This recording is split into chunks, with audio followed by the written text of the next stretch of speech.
grizzly bear. Looks like a big one. I hope you see him before he sees you. You sure you won't change your mind, Daniel, about coming along? Promises to be an interesting hunt. Oh, no, Mingo. It's been 3 days since I sat down with my family at the dinner table. If I don't get back pretty soon, they'll be feeding me out the back door like I was a stranger. Chief White Cloud, I presume since you're chief of the Cherokees, you're going to get the first shot. And I want you to do me a favor. Drop that bear before Mingo does, because if you don't, I'll never hear the last of it. I intend to, Daniel. Looks like he's big enough to feed your whole tribe for the winter. Plenty meat. Good luck. Judging from the way he's moving toward higher ground, he's crafty. I believe he's laying a false trail and intends to double back. Mingo, I suggest we separate.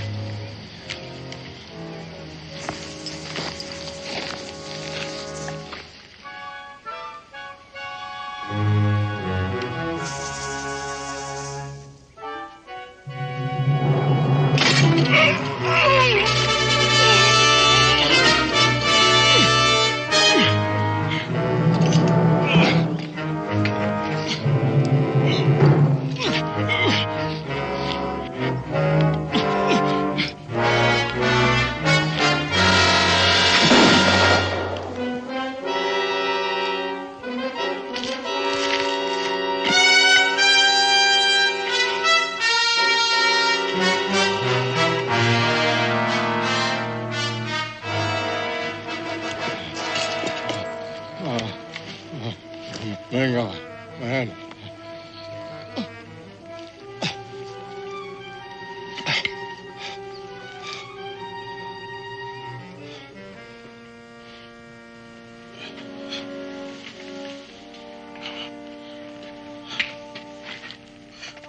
Who did this to you?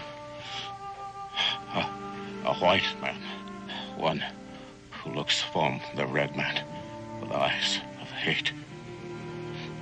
But, my friend, he is but one white man. Do not let this death cause one world to turn against the other. Seek justice, not vengeance. You are now chief of the Cherokee. But your son... My son is on a long journey. You must speak for my people. Mingo. The treaty between the Cherokee and the settler, it has been good. You, who have the blood of both worlds, can best keep the peace.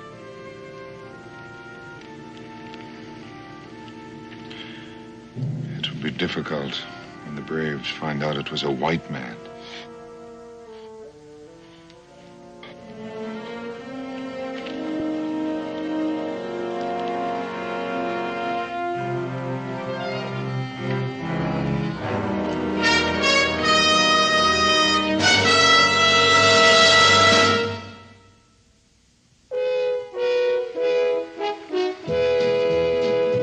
Daniel Boone, what a doer, what a dream comer, truer was he.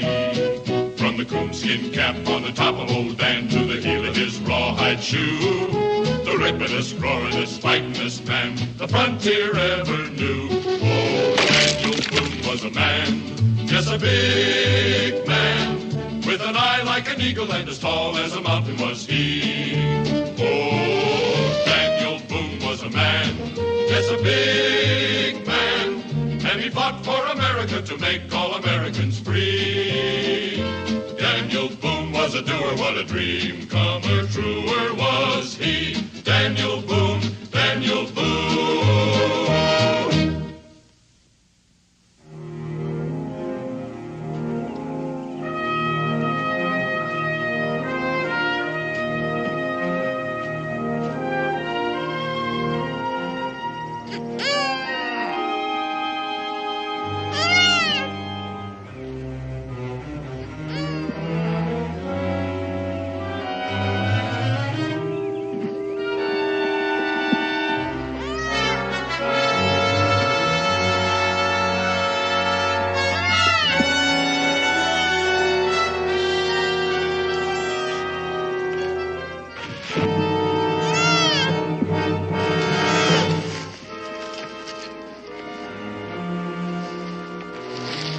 Have you on a jiffy.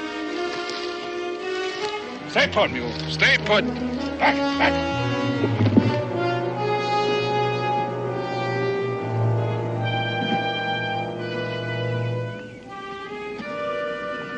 All right, take it easy, friend. I'll be with you in a minute.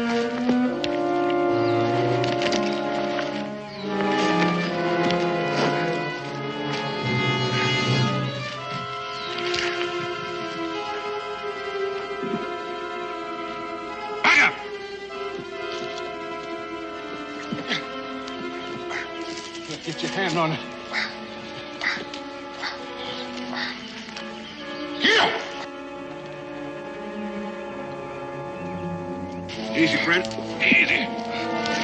Go on!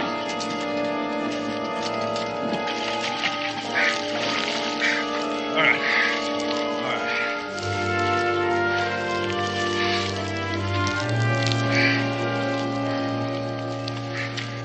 Much obliged. Hawkin, Sam Hawkin. Sam Hawkins. Daniel Boone. Boone. I heard tell of you. Maybe I shouldn't ask how you got in there. Maybe it's best you shouldn't. Near Doc. Hate to see a man journeying wet to the bone, his belly empty. I'll make you a proposition, Boone. I got a grizzly half-skinned up there. You start a fire and I'll cook us up some meat. You got yourself a deal.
The white man has broken the treaty, murdered our chief.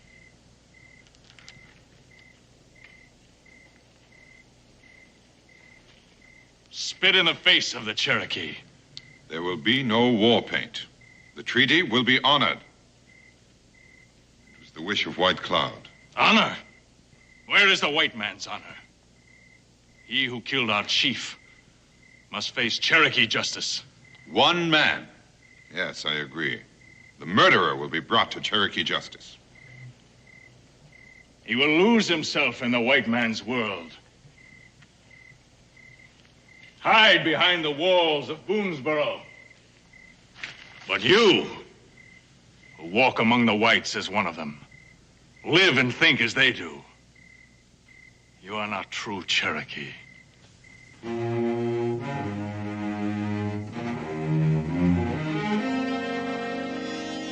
I will find the murderer of our chief, and I will kill him.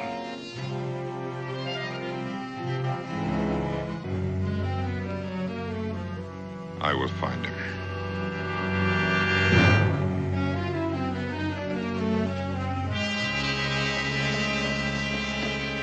My cabin's just through the trees over there. How about having supper with us? My wife and son would want to meet the man who saved my life. Well, thank you, Daniel. But I just ain't used to being around civilized folks, especially women.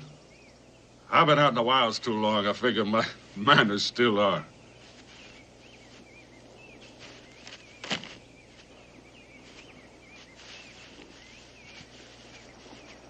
Yeah, Daniel, it's yours. I'm the one that ought to be giving you something. Well, Daniel, I won't fight you if you stand me to a drink in the tavern. Well, I'll meet you there later.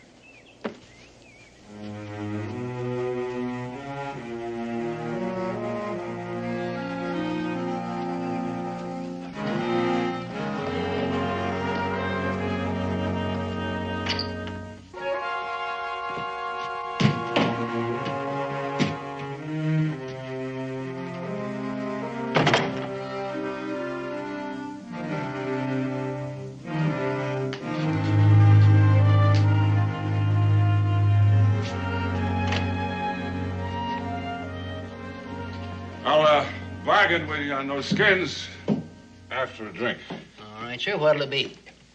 Friend, something with the kick of a mule, the bellow of a volcano, and the smell of buffalo hide. I think I got just the thing for you. Oh, well, set her down, set her down.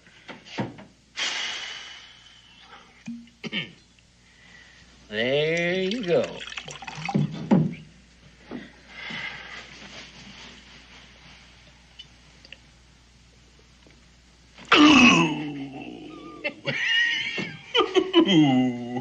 There ain't many men can handle more than one of them at a time. Well, you're looking at one.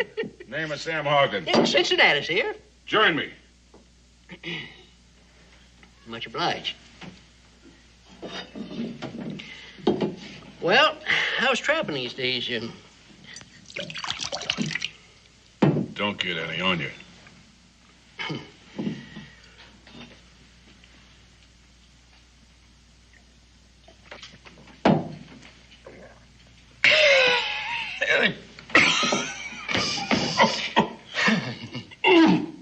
Brother, how do you keep that potion corked? As long as these boys staying around here with their mouths wide open, might as well pour something down in it. Come on. Come on.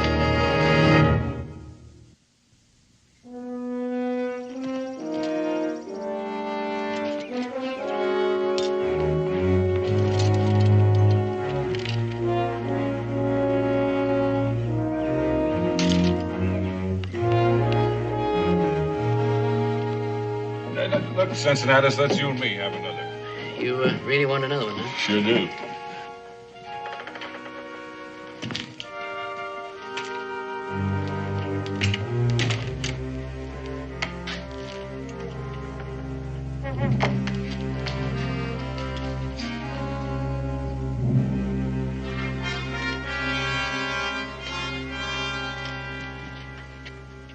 Now, when some feathered vulture messes with my trappings, he's asking to get skinned.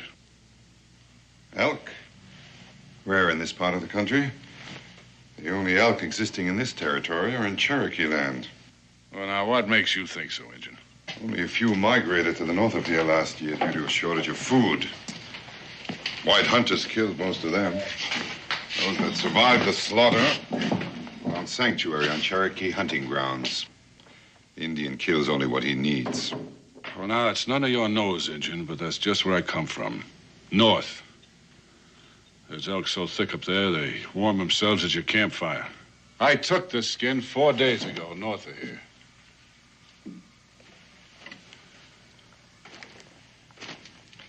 This skin was taken yesterday. Now, you're trying my patience, Injun. Here's something I found on Cherokee hunting ground. I found traps hanging on that mule outside that bear these marks. Is this yours? Well, is it? I don't see it's any of your business, Redskin. But what of it?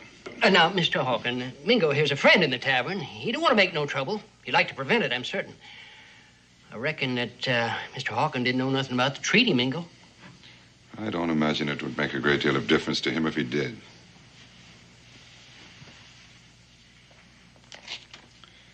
Chief White Cloud is dead. Murdered. I found him with his leg crushed in this. I set my traps. What kind of varmint walks in them, I got no say. I don't take to drinking around with no liar. So's one of us is going to have to say his goodbyes. Cincinnatus, pour me a drink. Never mind, Cincinnatus. You can have mine. Riled. Fire-eyed and touchy as a tea snake. Look at there. Can't wait to collect myself another white scalp. What's the matter, Injun? Only scalps in your wiki up women's and kids? Now you're trying to get yourself a man's?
knife down. Let him go. Now, Daniel, this is a personal matter. Drop it. Daniel, I figured you for my friend. Well, I am. So's the man you're about to use that knife on.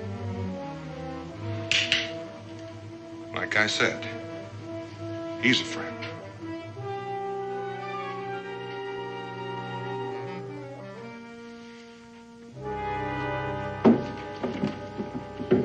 You just come down the rung on my ladder, Boone. I judge a man by his friends. Well, that's as good a way as any. Just remember, I count you among them. Now, I would appreciate some explaining. Chief White Cloud has been murdered by this friend of yours. He's a liar. I discovered him myself, with his leg caught in this, and a rifle ball in his chest. Why would Sam want to kill White Cloud? Ask him. But one thing I'm sure of, he knew he was on Cherokee land illegally. The trap, Sam? Is that yours? Well, that's one of them, Daniel. I set plenty of traps. I got no say about what or who walks in them. Being on Cherokee land don't make Sam a killer. You might think a little differently if he had a knife at your throat. First you call me a coward, then a liar, now a killer. You sure lean real heavy on being a friend of Daniel Boone's in it. Daniel, if I was to kill me an Injun, it'd be face to face. I don't need no bear trap hanging from one of his legs. Mingo, let you and me take a little walk.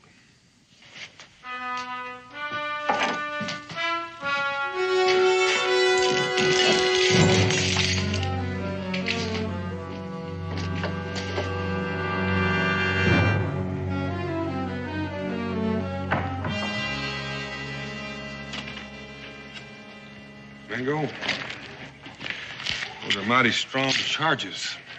There's not enough to back him up. Only the knowledge in here that he's the man. White Cloud's hunting bow is broken, deliberately. Now, you know what it means to an Indian to enter the next world without his weapon. An act of hatred so deep, it goes even beyond the grave. Being chief can bring enemies. This is no personal enemy. This is an enemy of all Indians. Something to which I may be more sensitive than you or any other white man. I read that hatred in his eyes. Perhaps one must have Indian blood in his veins to recognize it.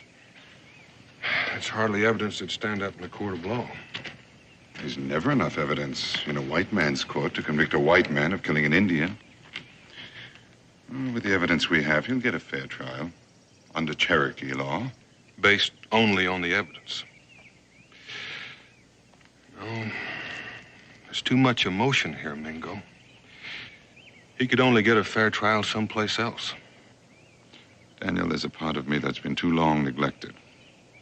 And that's the part that I must think with now. Think or feel? Hawkins could never stand a chance under Cherokee law. What chance did White Cloud stand? Daniel, this is a crime against the Cherokee. You have no right to offer him your protection. Maybe not. But I won't refuse it. He saved my life. I just can't think a man like Hawkins could commit murder in cold blood. Think or feel?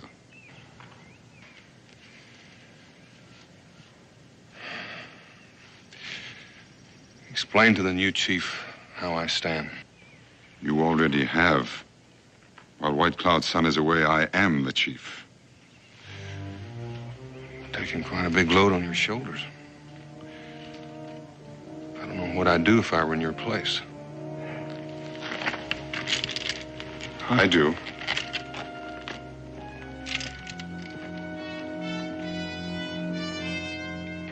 and I grabbed me a handful of them flailing redskins, and I shook him and I sought him out until I found me a chief.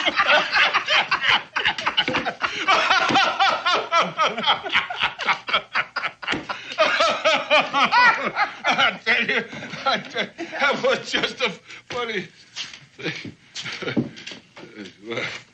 Well, Daniel, it's good to see you without your redskin brother. Look, Daniel, you come over here, because I got a drink for you, and I got enough talk to stuff both ears. Come on over here, Daniel. Come on. Sam. I don't like asking questions twice, but my friend Mingo, I'm going to. Well, then, Daniel, you ask away, and I'll answer straight. Oh, Daniel. Now, look, I admit I killed my share of redskins. I admit it. But I don't have to shoot a bird in a snare. All right, Sam. I believe you. But I wouldn't bet on those Cherokees. And you best stay off their land. Their land? Their land? Well, pretty soon they're going to be doing their hunting right here. They just might, for you. And my advice would be for you to stay put here in Boonesboro for a while. If you leave the stockade, you just might end up facing Mingo on his terms.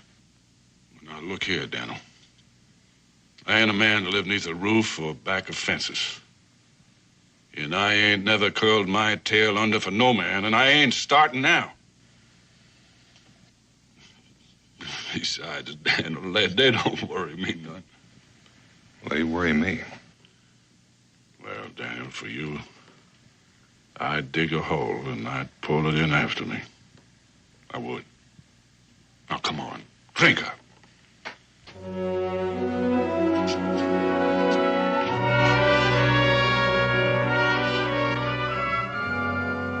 Good night. Good night. Now, you're going to put this right over here. Oh, don't. Wait. And you are going to get up them stairs right now. And you're going to bed. Now, go on. Go back. Well, you watch what you're doing. I'll do it. Well, then go on. I'll do it. I swear that man's going to get the best of me yet. Look at this. Look at that turn. Well, he's all yours. Much obliged. Becky's going to be expecting me. Well, I tell you what, I'll just walk you out to the gate.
To that fence like a squirrel skin. Why, Daniel? Doggone it! Now that Injun is going to curl himself into some rock, he's just going to wait for me to come along. You know that was trying to kill me? They could have done that from the window. And there's no question about it, Sam. The Cherokee are bound and determined to have you stand trial. I'm going to tell you again, you stay put till I tell you different. You try slipping off, and you're going to find me harder than those Cherokee braves.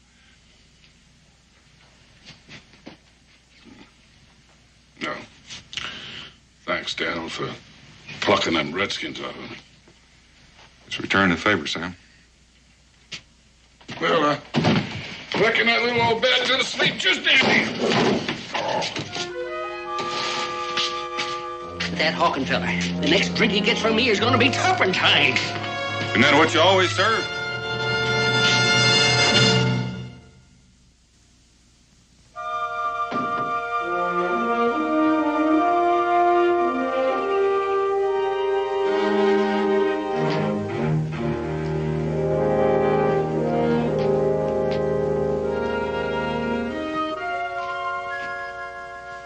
I couldn't help it over here.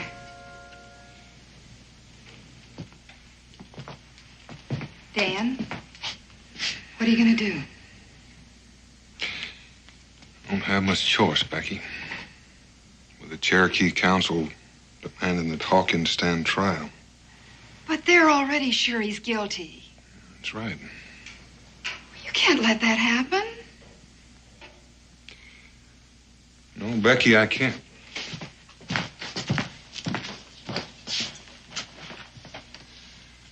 Back in a few days, be gone just long enough to take Hawkins to Salem.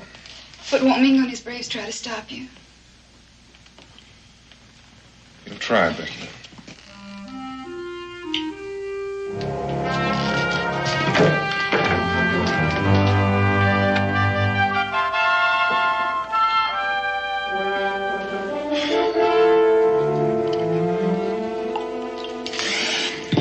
Sixteen ounce water tarnation.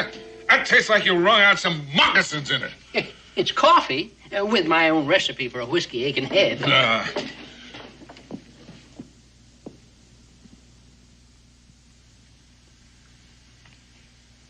the matter, Daniel? Something wrong? Sam, I got no choice left. Them Cherokee, they brought you? They paid me a visit. That friend of yours, I bet he put him up to it. Mingo's only abiding by the will of the council. They insist that you be judged by Cherokee Council. If not, we're likely to have a war on our hands. But Daniel, you can't turn him over to the Redskins. Every time an Indian's killed, they'll be yelling for a white man's blood. That's why I'm taking you to Salem for trial, Sam. Mingo can speak for his people there.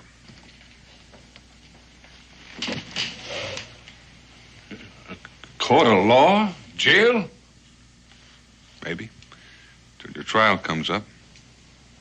Oh, Daniel, I lived wild too long to be caged.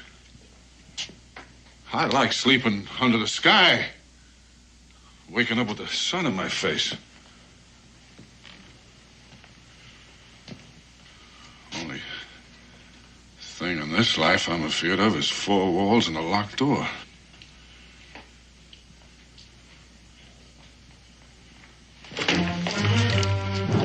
This way is easy on you, Daniel.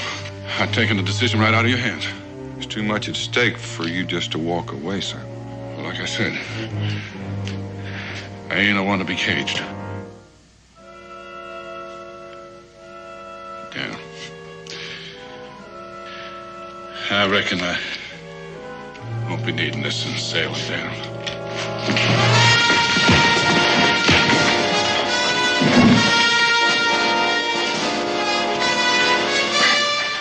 Sorry, Daniel.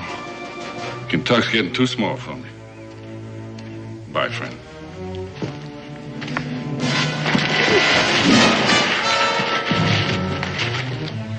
I reckon you're gonna need convincing. I reckon I will.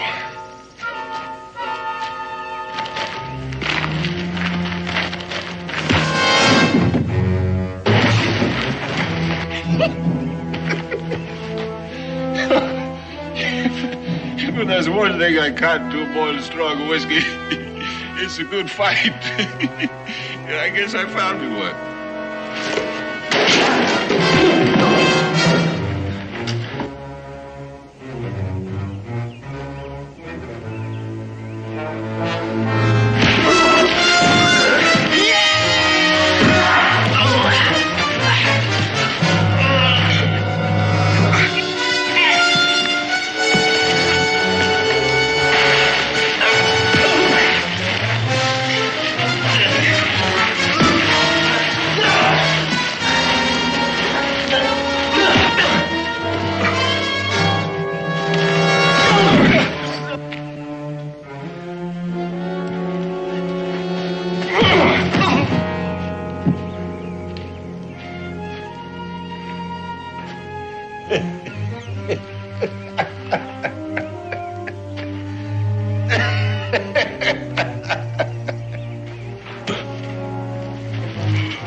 I wouldn't have missed this for all the hard whiskey and the soft women of New Orleans.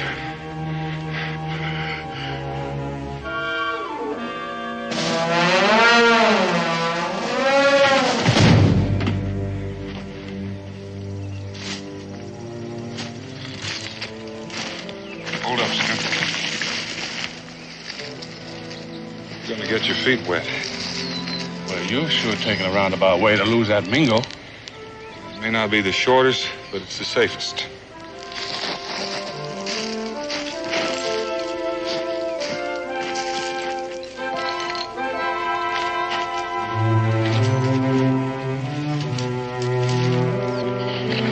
Daniel, you know, I've been thinking.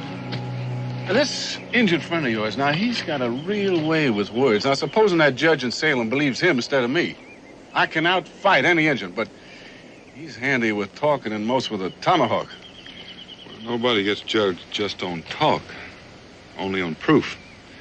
Now, you got nothing to worry about. Judge may singe your ears a little bit for trapping on Indian hunting grounds. Well, that kind of eases my mind, Daniel. Better than gurgling at the end of a rope.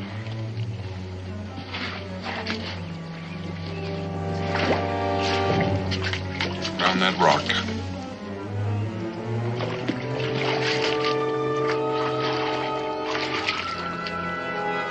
Climb out on that log.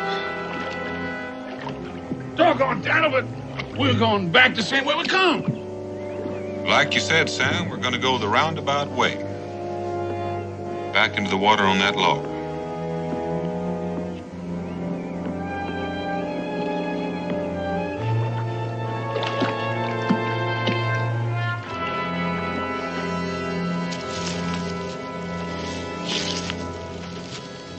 Daniel, you keep running me like this, ain't gonna be enough left of me to hand over to that judge. Thank you.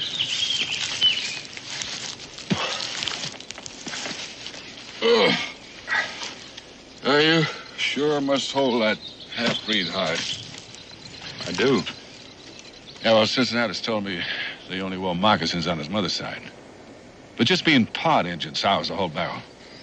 But man, to feel as you do, you'd have to have good reason. I wasn't born hating. One night, I seen this fire light in the sky. Homestead.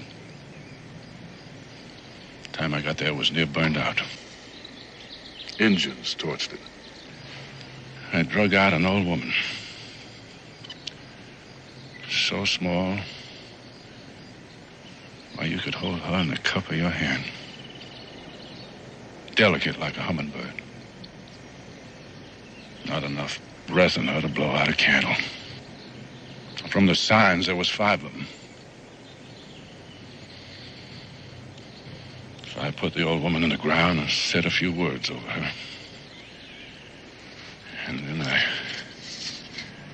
I tracked them Indians till I found them. She was my mother, Daniel. I'm sorry, Sam. But I've seen the other side, too.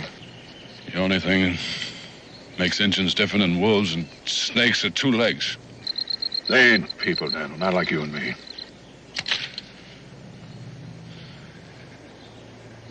I'll stop hating. The day I die.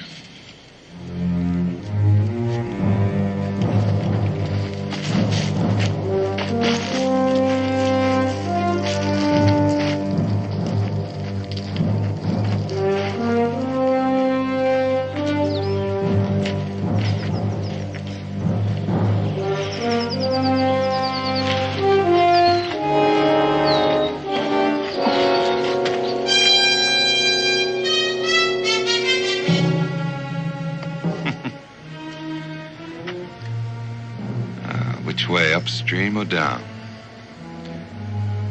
You've bought yourself some time, Daniel, but it remains to be seen whether it's enough.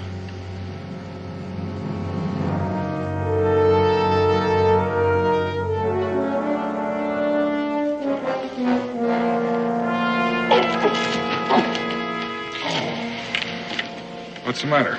Oh, this here leg of mine, it keeps going bad on me from time to time. A couple of minutes would be fine.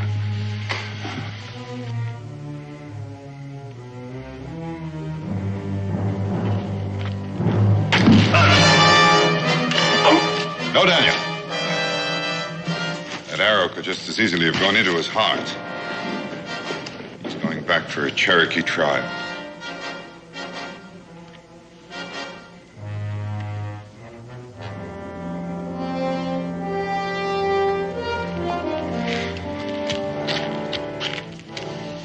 Daniel, these heathens are going to roast me like a slab of meat on a spit.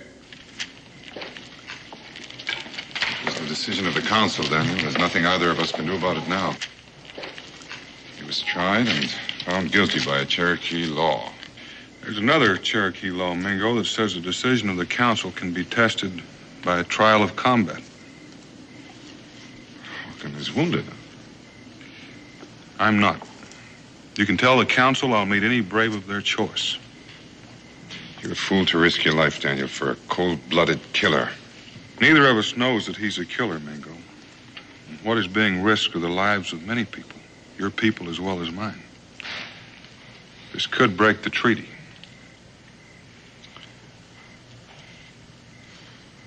I'll speak to the council.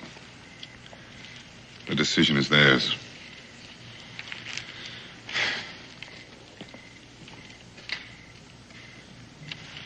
Daniel, I sure hate to agree with an Injun, but he's right. You're a fool.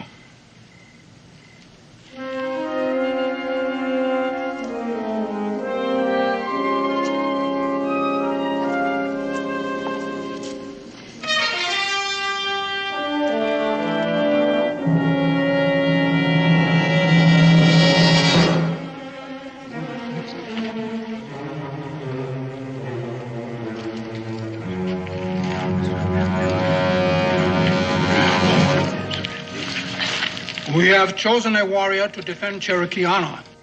There's only one among the Cherokees who can defeat Daniel Boone. We have chosen Chief Mingo.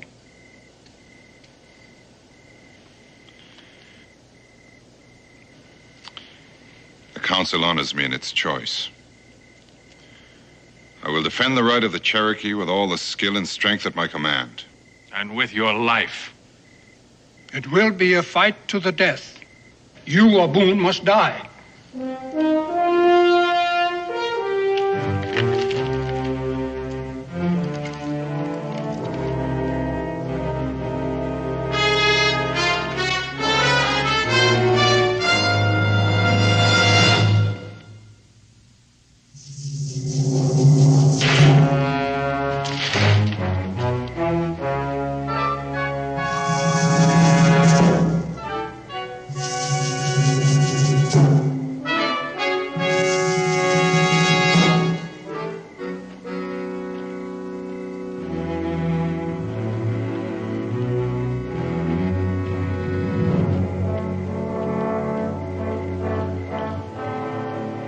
Hits the ground, we begin.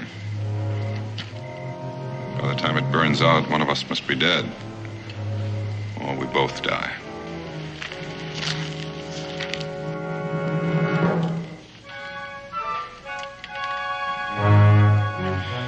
Whichever one of us does live should do all in his power to see that the white man and the Cherokee continue to live in peace.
your play, Mingo.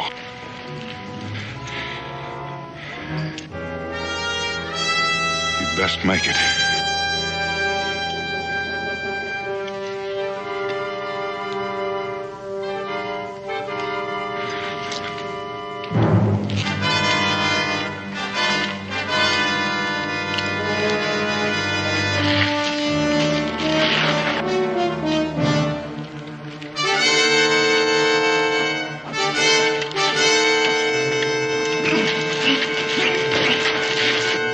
Prisoners escape.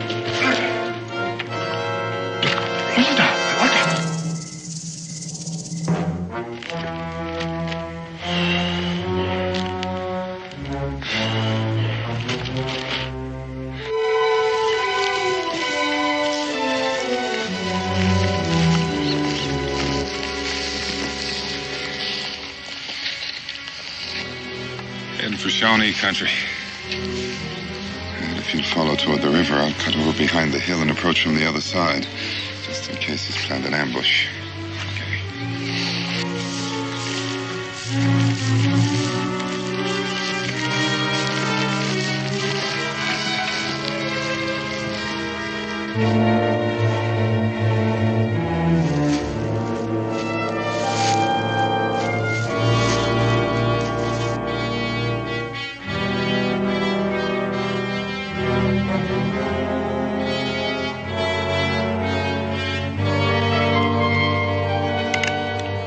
Don't turn around, Daniel.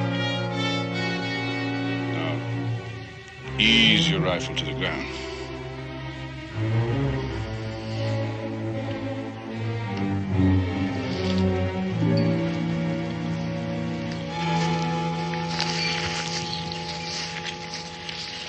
I see you won, Daniel. Nobody's won yet, Sam. You fixing to take me back to them Cherokee? Back to Salem for trial. Sorry, Daniel.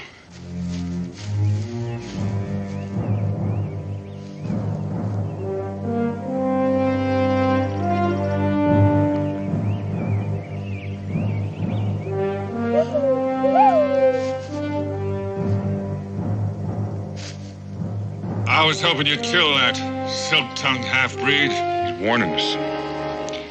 Shawnee.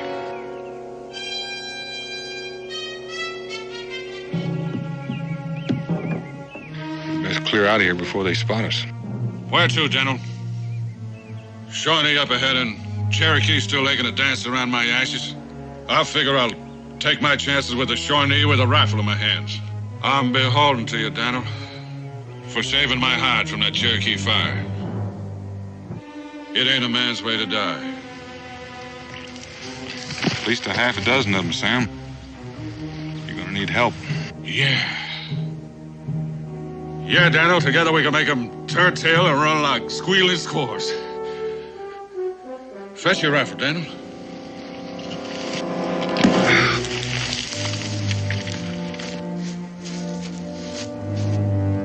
Hold it, Engine. He calls you his friend. If you are, I'd get him out of here.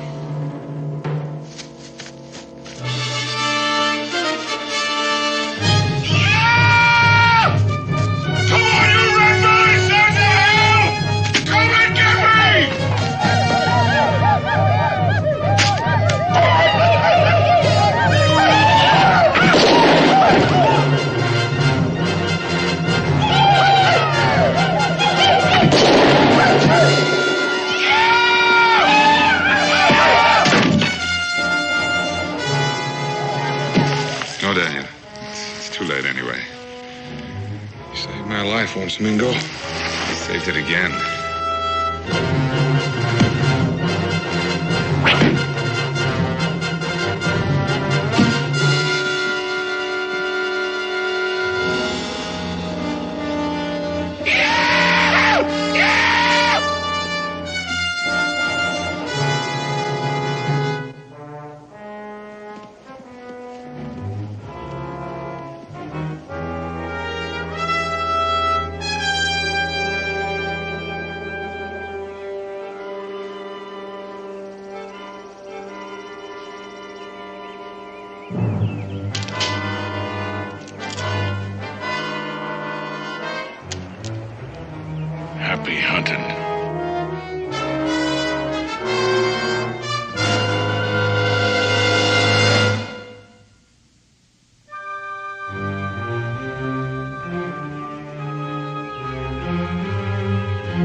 and stop hating.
Hello, Dan. Morning, Jim. How's the wound? Oh, I'll live, which is more than I can say for a couple of hundred of our compatriots. You're completely outmanned. There's little help for that. And outgunned. They must have ported those cannons overland. Dan, I've got orders for you. You've got to get into St. Vincent somehow and get Cobb out. Cobb? Philip Cobb, a schoolteacher, a patriot, and I guess a genius. He worked out the secret code that the entire Continental Army uses, has been using for months. Now, if the British make him talk, they'll know every troop movement and battle order from Albany to New Orleans. Any chance of changing that code? Oh, sure, but there are dozens of messages still in circulation. Now, once they break Cobb's code, they'll be able to trace the messages to the contact men in every city and town. The whole network will be spelled out simpler than a first-grade reader. You sure they know who Cobb is? No, I'm not sure. Now, this code could win or lose the war. If you can't get Philip Cobb out, you're going to have to kill him.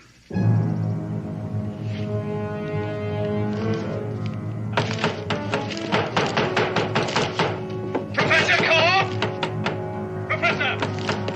Open up! Professor Cobb! Professor, open up! Professor! Open up!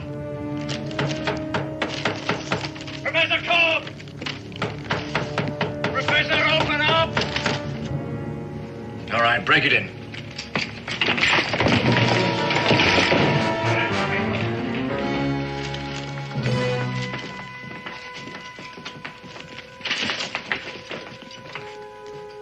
Professor Cobb, you're under arrest.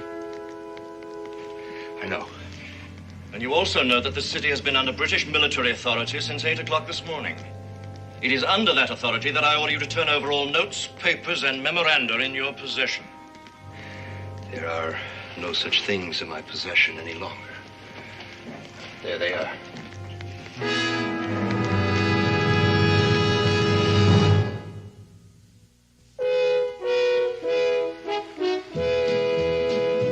Daniel Boone, what a doer, what a dream comer, truer was he.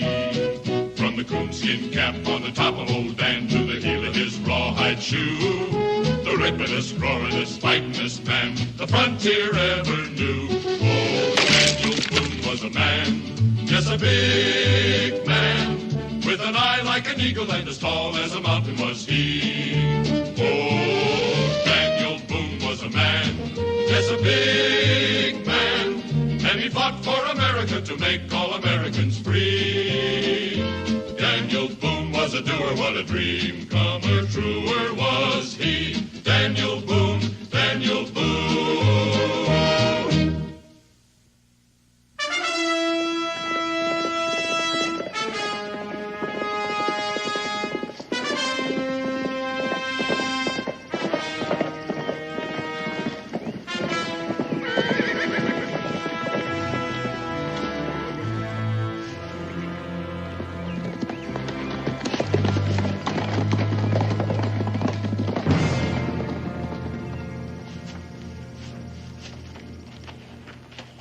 What's your business here, sir?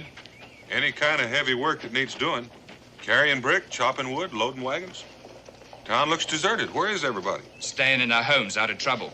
Trouble? What do you mean? This community's under martial law, sir. If you're planning on coming in, you'll have to give me that rifle. Well, I wasn't planning on shooting much game in St. Vincent's anyway. You can pick it up when you get ready to leave. There's a sundown curfew. If you're seen on the streets after dark, you'll be buried with full honors, sir. I'll keep that in mind.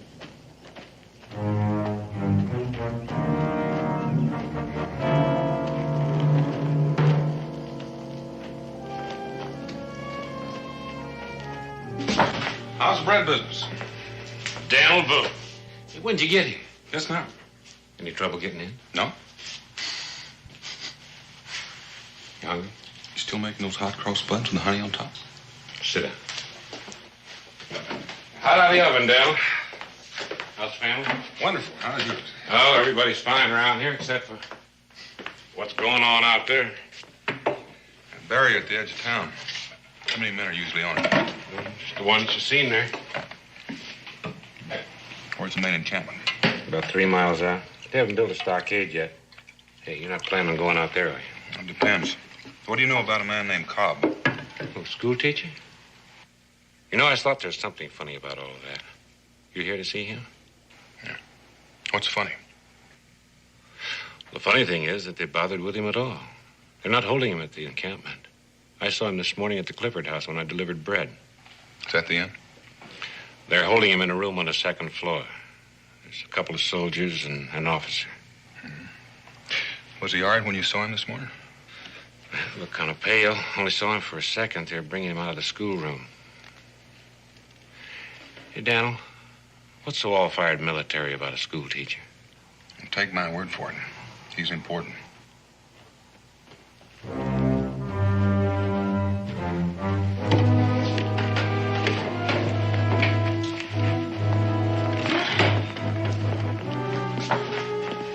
Hey, that's the first time I've seen him.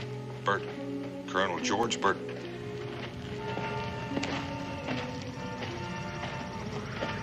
These Indians will require quarters indoors. Sir. Where is the prisoner? On the 2nd floor, sir. Max Warner, come with me. If you gentlemen will follow me. You figure he's here for the school teacher? I do. But Daniel, if he knows you, isn't that going to make your job a little bit harder here? Well, we've never met, fortunately. The only time I've seen him is from a distance. He always travel with an Indian escort? No, not always, but he's full of surprises. Does this bakery have a delivery wagon, one big enough to carry 2 people? It'll carry 3. I've quartered the Indians in the ballroom, sir. Is there a fireplace? Yes, sir, but I don't think it'll be necessary. The weather's been quite warm. So it has. However, our allies have many uses for fire, as no doubt you will learn. But never at first hand, I trust. I'm afraid I don't follow you, sir. I have made a study of the various tribes in this area and have found the Ottawa to be the most advanced in the arts of persuasion, best suited to my work. Is that not so, Maxawana? I am not a judge of your work. As you see, they're a pretty surly lot. However, I can deal with them. I've concluded a war treaty with them. Now they're our allies. Does that satisfy your curiosity, Clements? Yes, sir. Sorry, sir. Good. Now, send in Mr. Cobb. I'm very curious to see what he looks like. Yes, at once, sir. Put it back. There's no magic in it. Not your kind, at any rate. Not even a picture. I can read. As I live and breathe, it can read. Tell me, my knowledgeable friend, in your vast store of acquired knowledge, have you come across a manual which describes how an Ottawa brave should address a British officer? That is not mentioned in the war treaty. A guardhouse lawyer. How very tiresome. Oh, good. You are Professor Cobb. I demand to know why I have been held here without being apprised of the charges against me. Let me understand you correctly, sir. Are you suggesting that I should waste my time and yours by pretending that you have been unworthily and unlawfully detained? This is my classroom. I teach school. I was not aware of a law that had been passed forbidding that. Do sit down. At the head of the class, if you please. Once again, I demand that...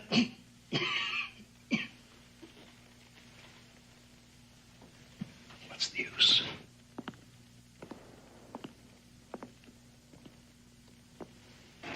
You don't look well. Are you a doctor? In a way. I do not treat bodily ailments. His Majesty's government has found me useful in dealing with more pernicious types of disease. Now, sir, if you and I could work out together... You talk too much, sir. Get to the point. Is that the way you talk to your pupils?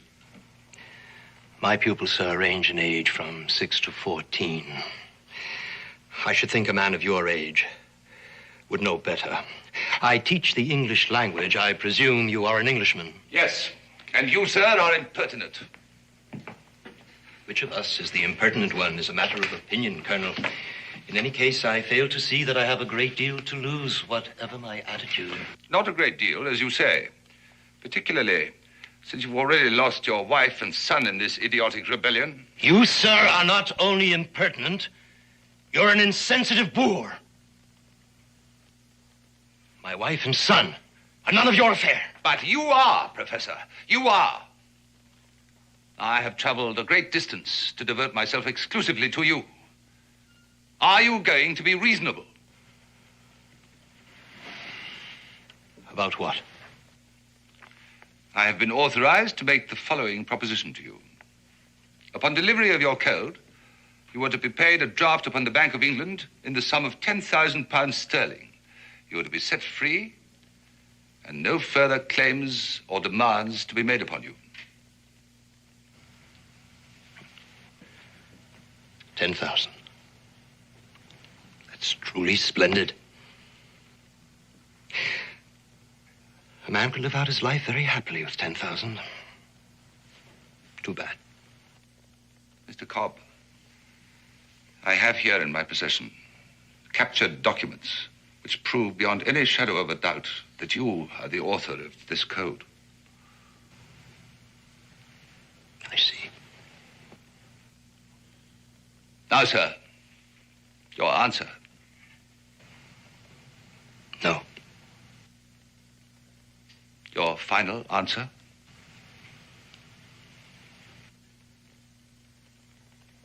Mr. Cobb! I was just thinking. Mrs. Cobb would have been very proud to hear about the Bank of England. Yes, sir. My final answer. Now order my execution and get it over with. It's not quite as simple as that. Come here, will you? This is Maxuana, the war captain of our allies, the Ottawas. Ningandi Kotaka. Oh, he speaks English. I'm sure he does. I've known many of his nation. I admire them. Then no doubt you're acquainted with their tribal customs. Somewhat. In particular, the treatment that they accord to prisoners. Important prisoners, that is. Torture. I hadn't considered that. Good. Now, will you do so? In my condition, I'd be dead in 5 minutes. On the contrary. Maxuana here tells me that he and his colleagues can keep a man on this side of death, the painful side, Mr. Cobb, for 24 hours at least. They make a kind of game of it.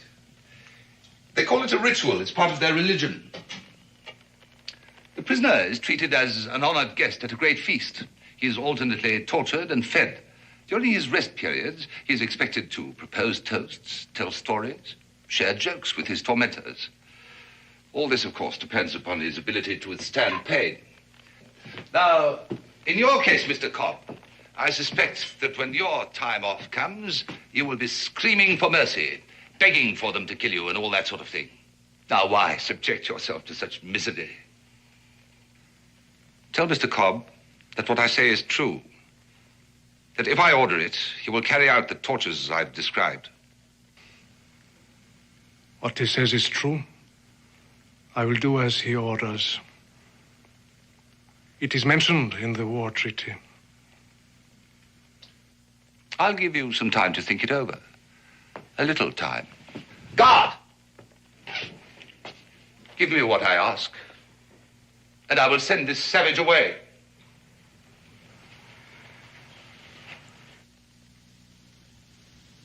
If there is a savage here, it is not the Ottawa.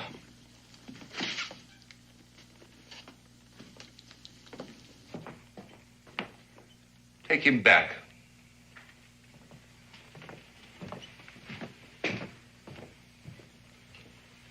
He's so frail. I don't want to risk losing him through your incompetence. That man is not fit to be put to a test of strength. It is unfair. But we are not incompetent. That is for me to judge. You will select 2 braves to go on a raiding party.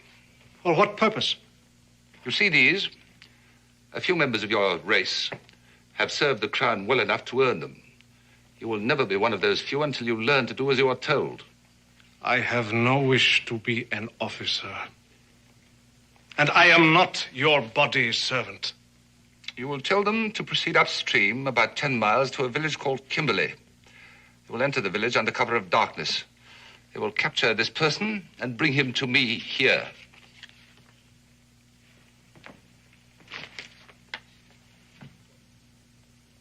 Any further questions? No.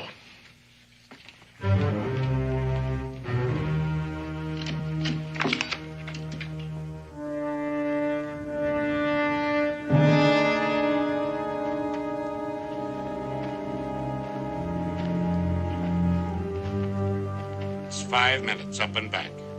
Sure you don't want me to go with you? Just have that wagon ready to roll. Remember, the livery stable is just off the square. We'll find it and we'll meet you there.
Who is it? Just listen. Is your door locked? Yes, but there's a guard at the door. Have they started? No, they haven't touched me. But they should begin soon. We haven't much time.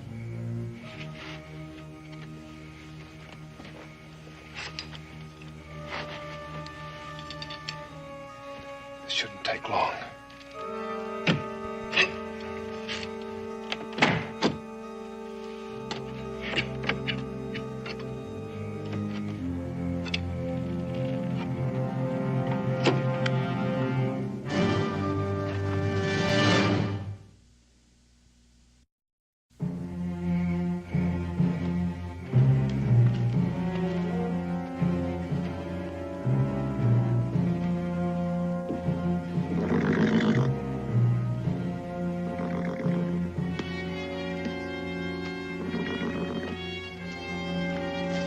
Halt or I'll fire!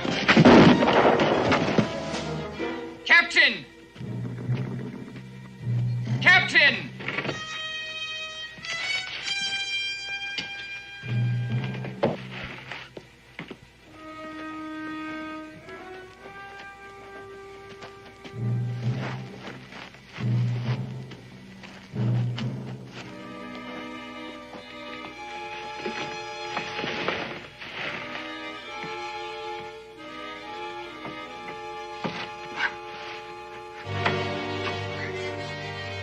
Colonel Burton, sir.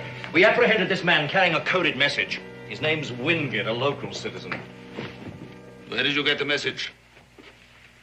Talk! Maxuana. There's something I need to learn. Get your men ready. We cannot raise the dead. The message. I have it here.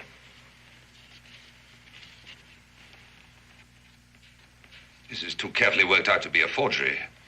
This business at the top is obviously a reference to a key to the code. If only this man had lived. It all happened so suddenly, sir. There was no time to stop the soldiers from shooting. Do you realize what this means? It means that each one of these villages has a leader who can decipher the code. Now, if we can find the key to it, there will be nothing standing between us and total victory. Those braves I sent to Kimberley should be back by now. Where are they? It will not be long. I can't wait. Come with me. You too.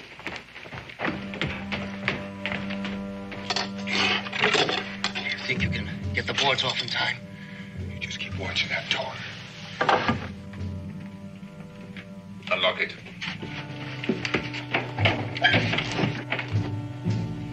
Mr. Cobb, I would like you to know.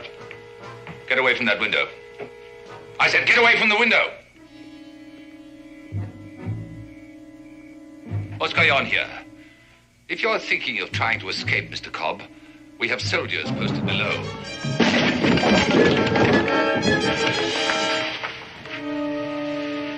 Glad to see you gentlemen are being sensible. You only have one shot. There are 3 of us. 4, and only one worth shooting. Take their guns, Mr. Cobb. Professor. You won't get more than 10 feet from this room.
Better take the safest route. Are you up to it?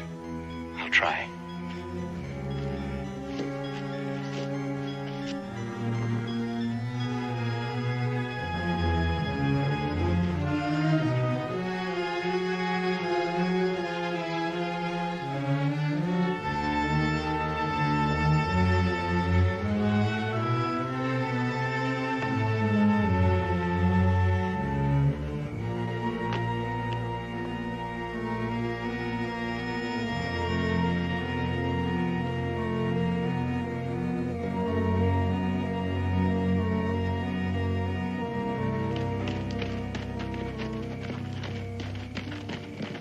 If they escape, there'll be more than one court-martial. Now spread out and search for them. And find them!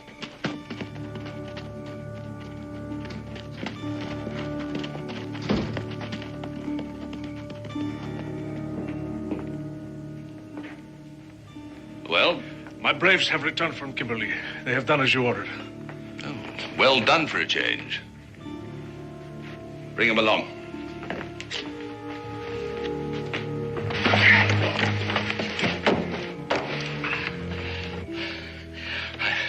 I've got to catch my breath.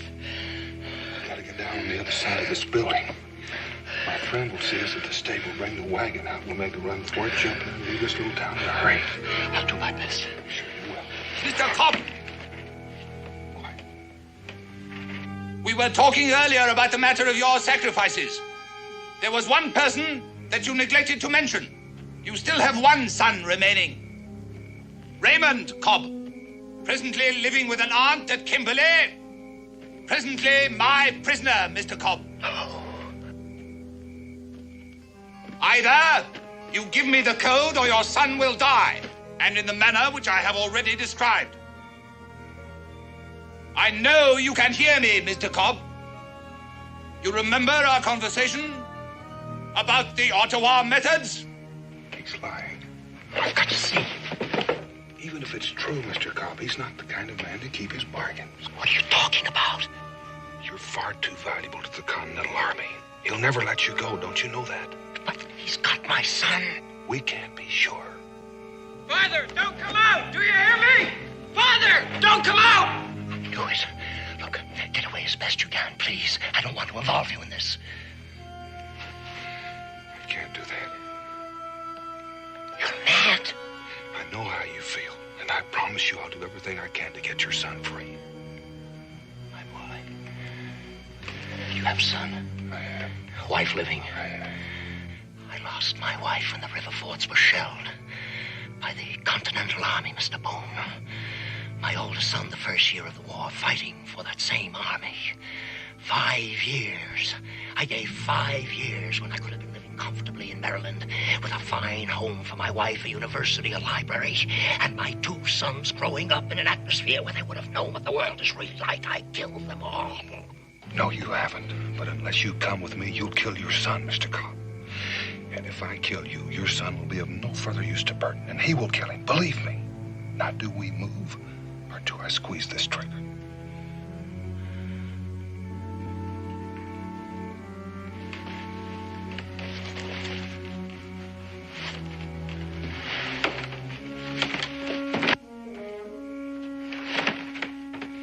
Mr. Cobb, you have put me to a great deal of trouble. I want this foolishness to stop at once.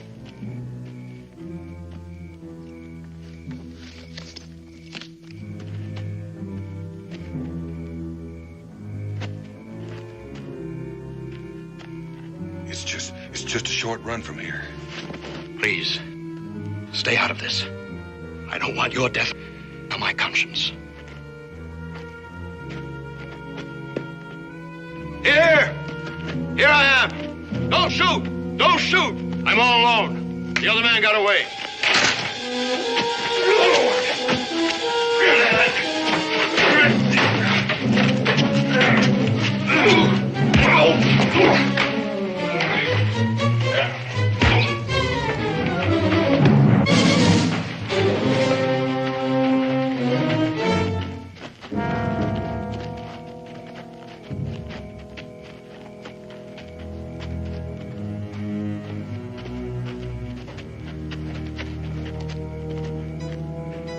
Those poor, pathetic rebels. See that he regains consciousness fully before you kill him. Inside.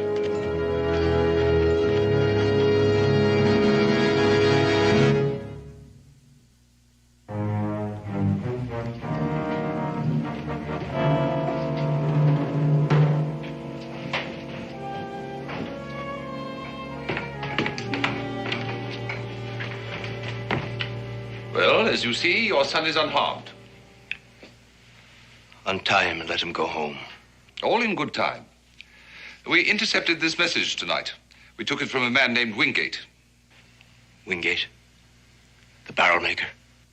The late barrel maker, unfortunately. Now, Professor Cobb, you will show us how your code is constructed. Then you will decipher this message.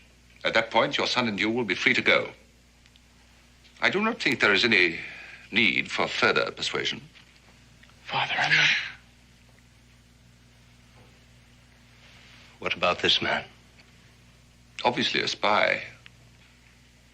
No, he's not a spy, Colonel. He was only trying to help me. If you want the key to the code, you will release him as well. Very well. Clements?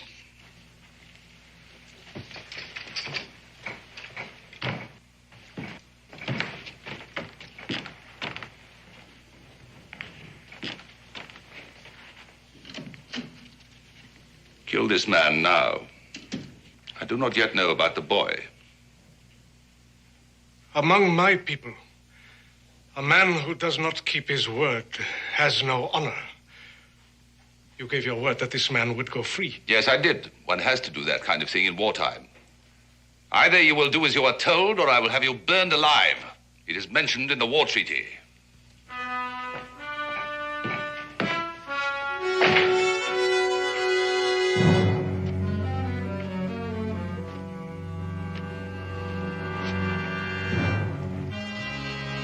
I have been ordered to do this.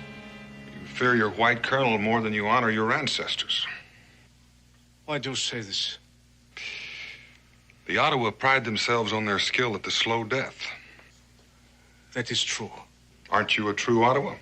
Don't you practice the ritual of your tribe? Unless this man is not a full-fledged brave, I insist on my right to die with honor. How have you earned this right? We fought and I won. You ask for pain? You prefer it? I insist on it. The knife would be quick. Why do you choose the slow death? I choose to die with honor. Very well. A brave warrior has fallen into our hands. Let us treat him with honor, that the manner of his death be not forgotten by any. Mr. Boone, why? I've seen one or two of these, boy. Maybe you better look the other way.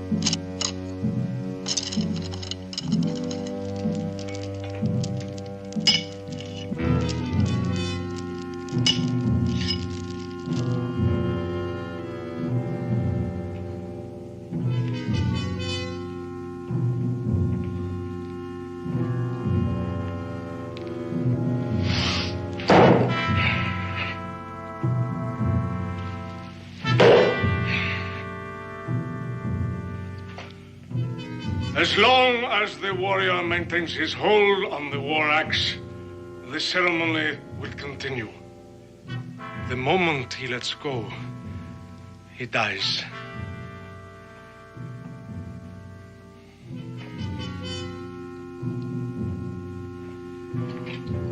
Let the ceremony begin.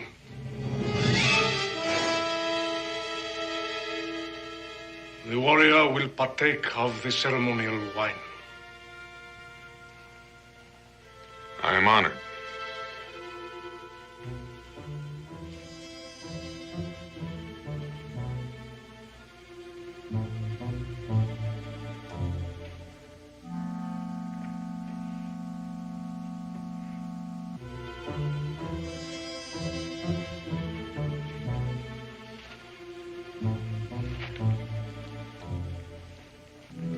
We will begin with the ritual of the clubs.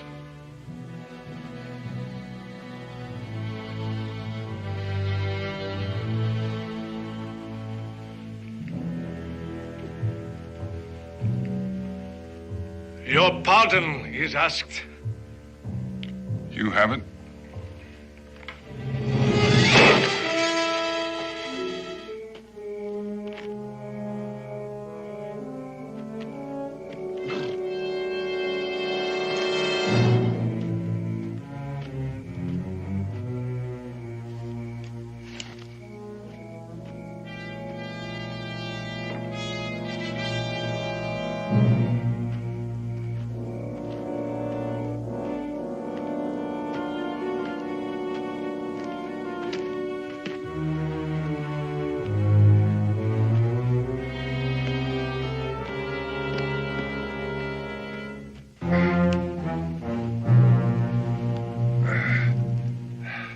The honored guest may eat and drink and have speech with us.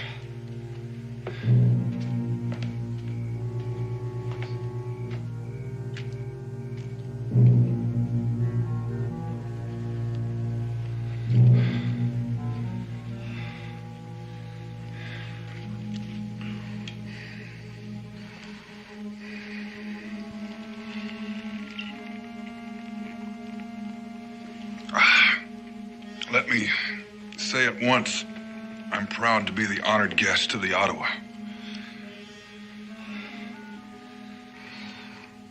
Mightiest of nations. Bravest in battle. A warrior without food is like a fire without wood. My people have a saying.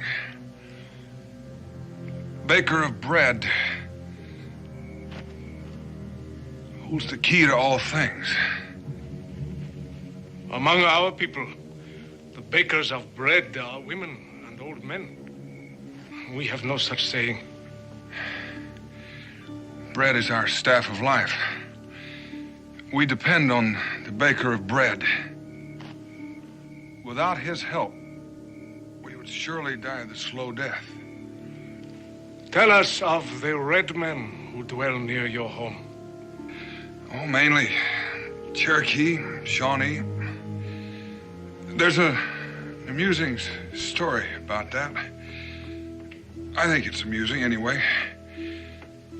It seems one winter, the rivers froze up earlier than usual.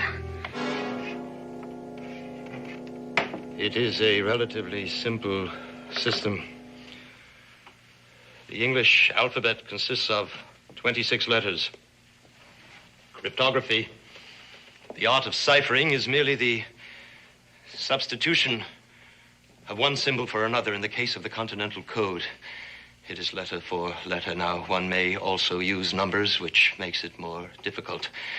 Now, with only 26 possibilities, there are at most 676 permutations. I don't mean to rush you, Mr. Cobb, but would you please get on with it? The key to this code is always a phrase in English consisting of letters and punctuation marks totaling 26. The message is coded to one of 10 keys. The directions for decoding are to be found at the top of the message. Once you know the phrases, you have the key. Child's play. Fascinating. Then you will have no difficulty in deciphering this. Not a great deal. Then proceed. Proceed. And the way they finally settled it was a brave that could toss the bullet farthest won the firewood. It was the coldest winter I can remember. The honored guest has eaten and drunk for the first time. He must now submit himself once again to the punishment.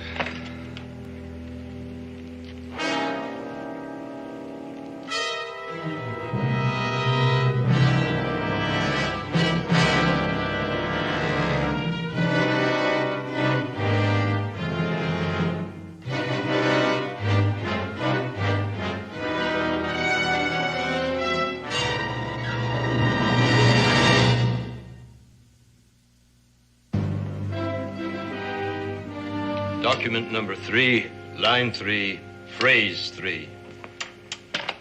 Which is document 3? The Declaration of Independence. Do you have a copy? I have not, but I sincerely hope for your sake that you have.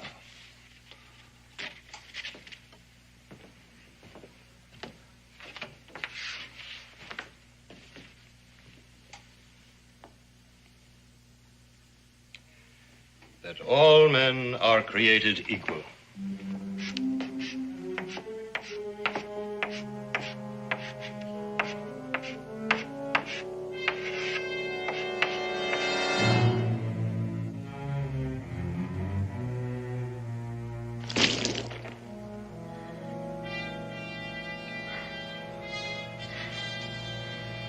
Thank you. Thank all of you. I believe we were talking about cold weather. I think I'd like to get back to that. T-H-A-L. Just a moment. Where is the second T in the word that? There is no need to spell it out twice, since the letter T in this code key can also stand for A, D, or R. We simply place the letters next to T. The rest is a simple process of elimination. A process that might take hours. Will you decode this message at once, please? I'll do no further work until I see my son standing here unhurt. Mr. Cobb, I don't think that you're aware of how ridiculous that request is at this point. I'm also aware that you are pressed for time, Colonel. You should be willing to pay for it. I'm not asking for much, but I will have what I ask for. Very well. Clements.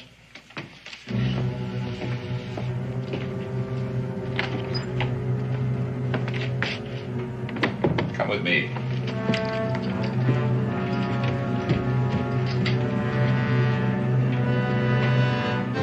I think you all know the legend behind the story of the coming of the first winter. Take young Cobb up to his father's classroom. What in heaven's name is going on here? I ordered you to kill this man. He has chosen to die with honor. He has chosen? Oh, but of course, I'd forgotten. I had completely forgotten the reason why I employed you in the first place. And what is this? Practice? You have intruded upon a sacred ritual. I order you to leave. You order me? Oh, no, my savage friend. That is definitely not included in the war treaty. I've been altogether too lenient and free and easy with you. Consider yourself under house arrest. We will not obey. You all follow this man. It is best you know the consequences. Treaty or no treaty, I will not be disobeyed. Follow Maxuana, and he will lead you to your deaths. Now, I order you to kill this man now, and place this one under restraint. Now. Maxuana, you might as well do as he says. Death with honor has no meaning unless it comes from a worthy victor. And all this time, I thought you were your own man. Be quiet. You have bought enough time as it is. I am my own man. You are an animal, and you shall die like an animal. That's better. Now, once again, I order you to...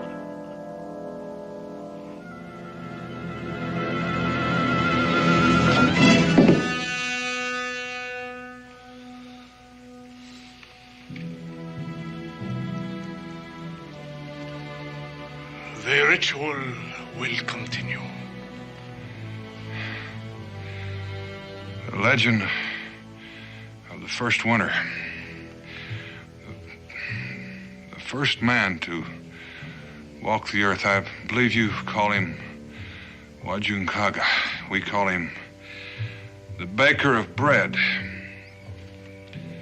One night, a voice came to him saying, now is the time to come to the cause of all men who seek freedom. Go up to the room where the sons of men are taught wisdom and rescue the bringer of knowledge, now that he is secure in the safety of his own son. But move with caution, for those who seek to destroy freedom will be looking for you. Now is the time, O baker of bread, now.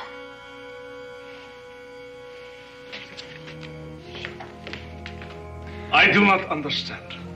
Well, give me just a moment to clear my mind.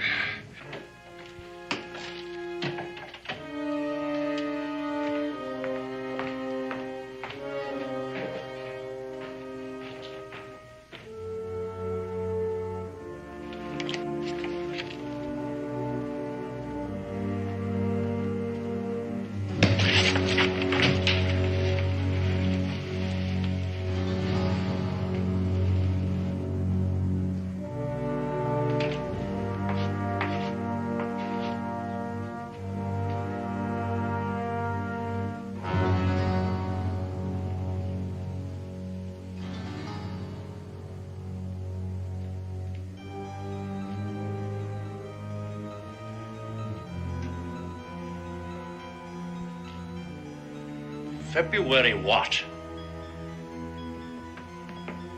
The date, man. Hundreds and hundreds of Continental soldiers will die because of me. Nonsense. It just means the whole thing will be over sooner. Sooner for some. Don't be a fool! Hold it! There's a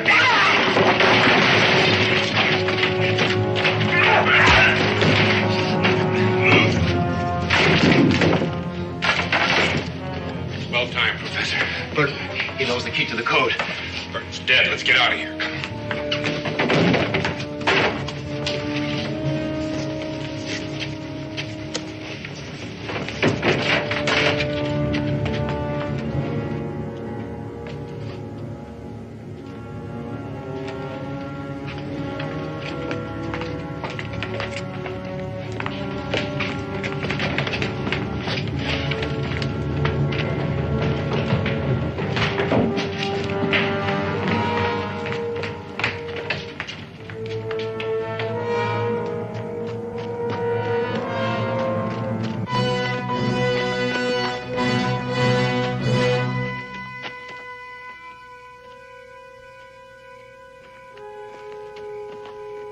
We'll have to make a run for the stable. Are you ready?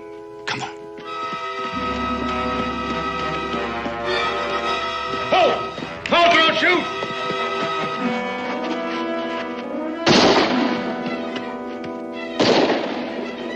Go to the stable and get in the wagon. Hurry. Go on. The animals were jealous of his power over fire, and they sought to destroy him, but his father had a plan. What was the plan? You know, I forgot.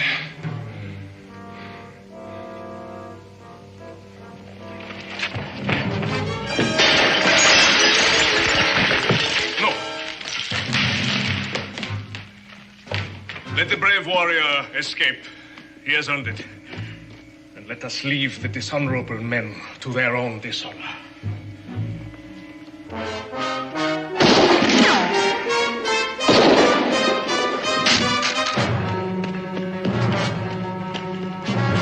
Dan, over here! Get the wagon!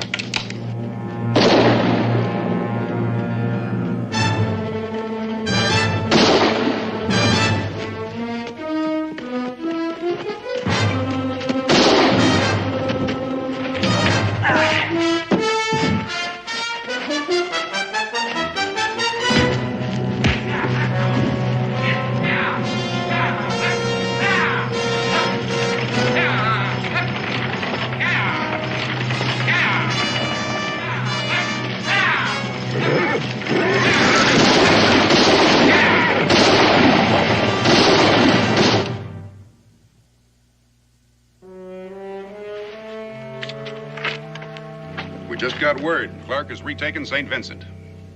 Well, since Wingate the barrel maker was dead, I guess the attack was carried off without benefit of my code. Not at all. Another message was sent. Wingate had a replacement. You didn't. Excuse me. Dan, we've got to have a talk. Jim, I haven't had any sleep for 72 hours. Now, Dan, tell me the truth. Was I right?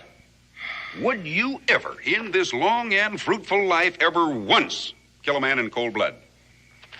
Even if George Washington himself asked you pretty please. Offhand, I can only think of one man I'd shoot in cold blood. That's the fellow who keeps talking when I'm trying to sleep.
Received a message from Tennis Khan asking me to come.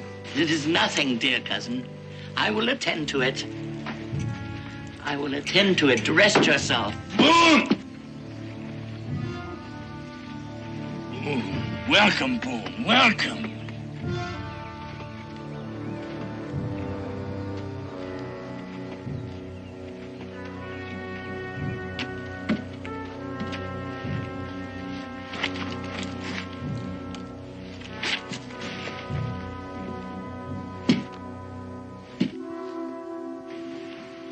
Braves told me you were ill.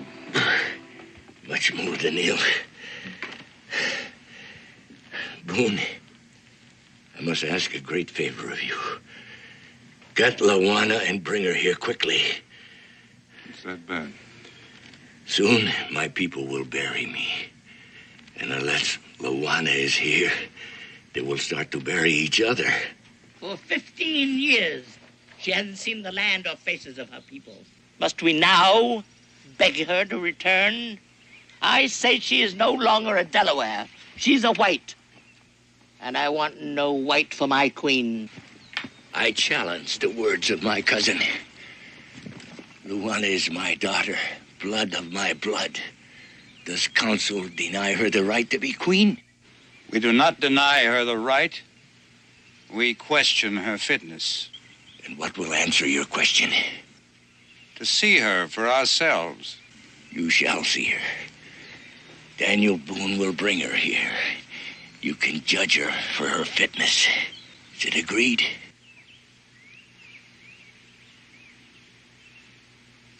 It is agreed.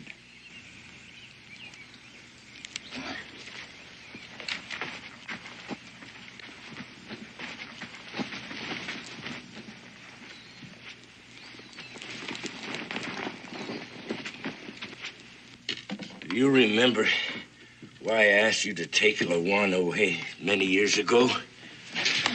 To learn the ways of the white man. That is true. But there was another better reason. More important, I feared for her life. Tatama? Tatama. Many times since the death of the mother of Lawana, my council had begged me to take another woman to provide a male heir. This woman could have protected my child from Tatama's ambitions for her son. But I could not take another woman. Do you understand that, Boone? I can understand that. Tatama could not.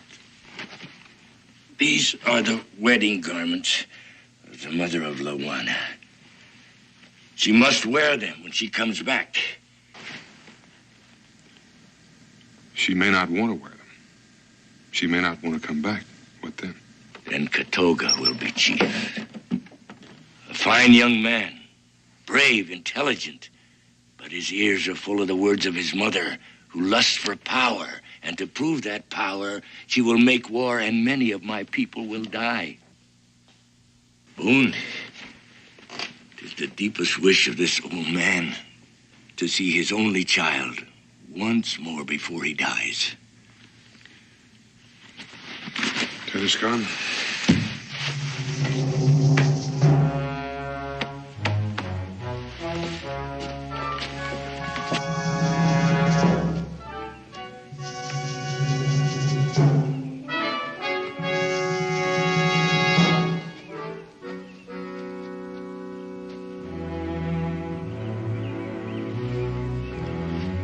He must not be allowed to return. I wish it were not necessary. Is it necessary for you to become chief?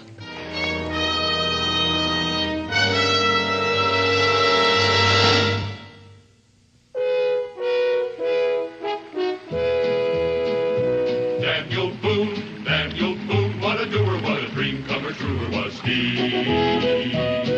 From the coonskin cap on the top of old Dan to the heel of his rawhide shoe, the ripidest, roaringest, fightingest man the frontier ever knew. Oh, Daniel Boone was a man, yes, a big man, with an eye like an eagle and as tall as a mountain was he. Oh, Daniel Boone was a man, a big man, and he fought for America to make all Americans free. Daniel Boone was a doer, what a dream comer, truer was he. Daniel Boone, Daniel Boone.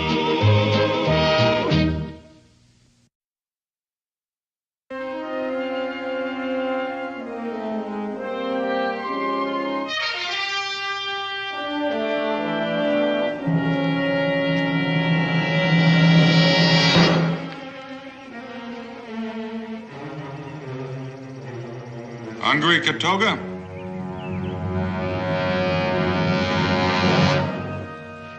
Help yourself.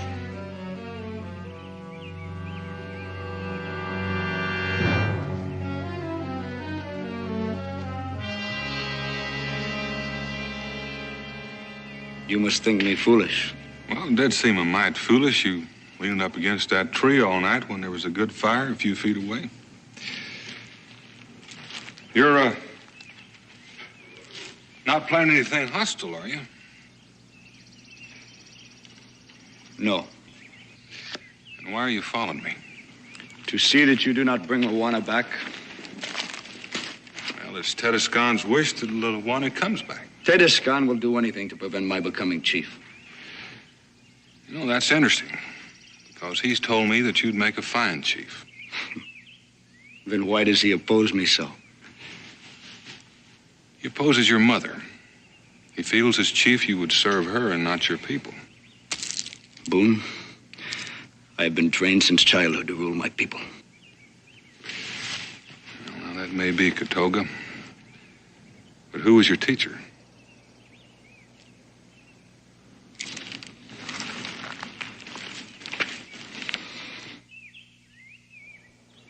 Luana will not want to come back. Well, maybe we ought to leave that up to her. She's still Tedescon's daughter. She will have forgotten by now. If I dance one more step, I shall collapse. Well, you should rest for just a moment. This won't be over for hours. Just one, William. Thank you. First, you must have one more dance with me, Pop. Not on your life, my dear. Oh, No, William, as far as I'm please, concerned, please. your engagement party is over. William, I've got to please. save my feet for the wedding. Oh, there you are, Louise. For a minute, I thought you'd run off and eloped with somebody else, Mother. Father, you must convince Father to dance with me again. Oh, yes, one more. Away with you, boy. I shall dance only if I'm carried.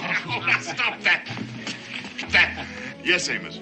There's Mr. Boone here to see you, sir, and a companion. Well, show them in, please. Daniel Boone? Welcome. Why, it's been years, man. About 15. Welcome, Mr. Boone. This is Creighton. And, your... This is Katoga of the Delaware Nation. How do you do? What brings you here after all these years? Well, I hate to intrude on your party, but, Excuse me, please. But I have to return to my guests. well, I think you're the one I came to see. You're Luana, aren't you? My name is Louise Creighton. Oh, Amos, would you serve the refreshments, please? Yes, ma'am. And, do please continue dancing. Perhaps we could go in here and talk for just a moment. Come on down. Would you, please?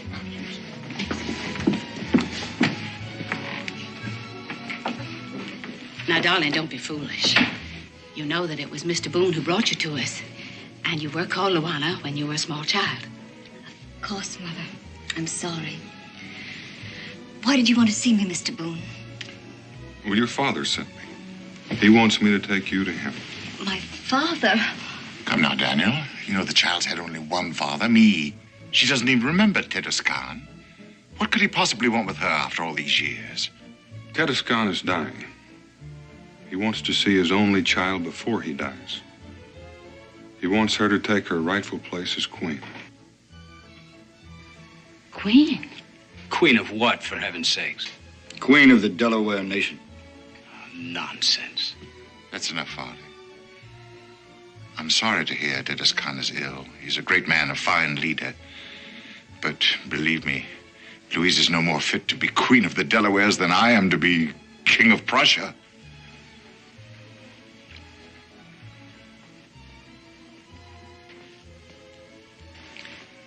Tell the worthy Tatiscan that Miss Louise Creighton regrets her inability to attend him due to her imminent marriage.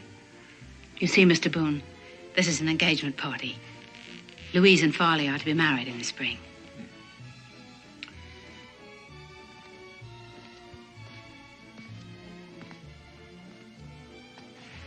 I haven't heard anything from you yet, miss. It's all so sudden and confusing. I don't even remember him. What would I say to him? I don't think you'd find Tatiscan hard to talk to.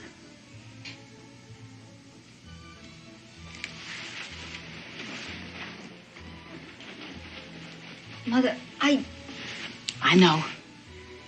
It's a hard decision. But you're going to have to make it for yourself. Oh, my dear daughter, I don't want you to go. But if you don't go, you may regret it later on. Mother, I must say, I don't like the idea of Louise traipsing off into the wilderness with this.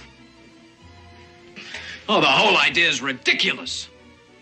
Would there be any danger, Mr. Boone? I can promise you she'll come to no harm. I know I can trust you, sir. Louise will give you her decision in the morning. If you decide to go, Louise, I'm going with you. But don't count on it, Mr. Boone. Come on, Louise. Oh, Mr. Boone, you must be very tired after your long journey. I'll, Amos? Yes, ma'am. He'll show you to your room and the, Katoga. Katoga.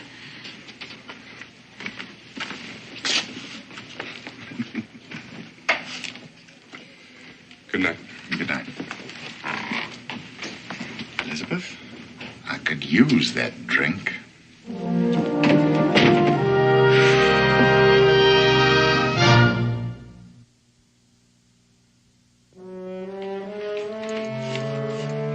Take the trunk, Amos. Yes, sir, Mr. Farley.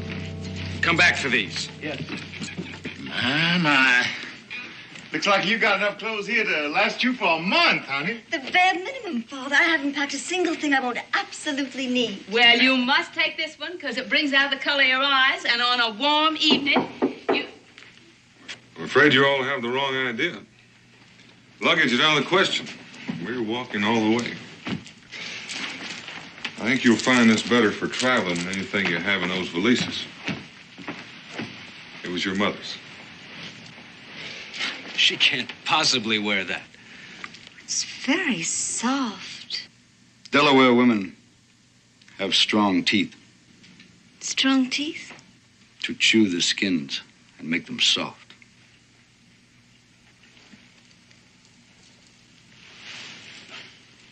We'll wear what we're wearing. Thank you. Unless... You sure you want to go, Louise?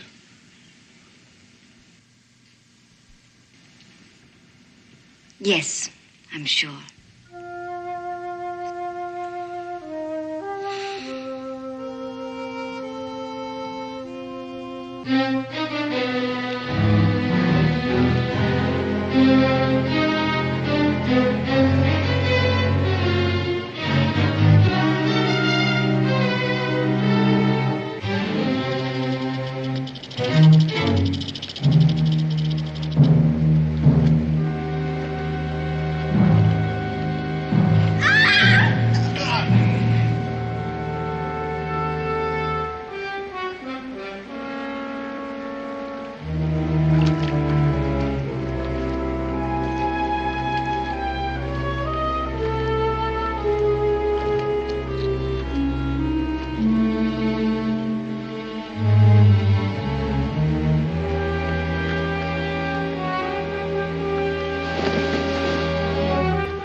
Was it necessary to be so rough?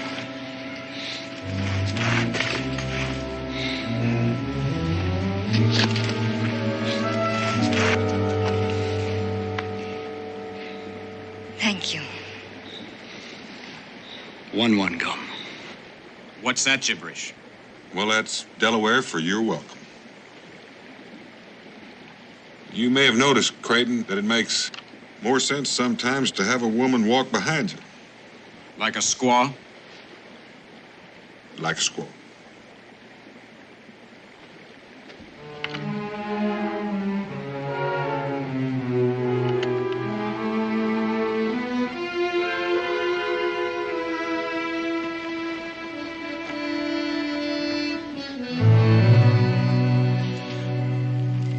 The Delawares, they're not like most tribes you've heard about. They stay pretty much in one place. The men hunt and fish, the women work in the fields. They're much like any other frontier people. They have a lot of pride, a lot of dignity. And their chief, Tedescon,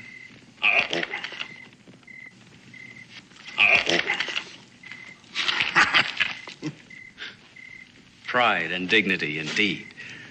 You were saying, Mr. Boone? You were telling us about the charms of the Delaware people. well, now, Katoga's not really like that. He's just putting on a show for you. Why, pray? He's trying to scare you off Scare me off. Why? because he wants to be chief himself. But I'm not going. I'm just going to visit. Now, he really can't be sure of that. He thinks you might talk to Tedescon. Change your mind. Eat some. It's very good. That's enough.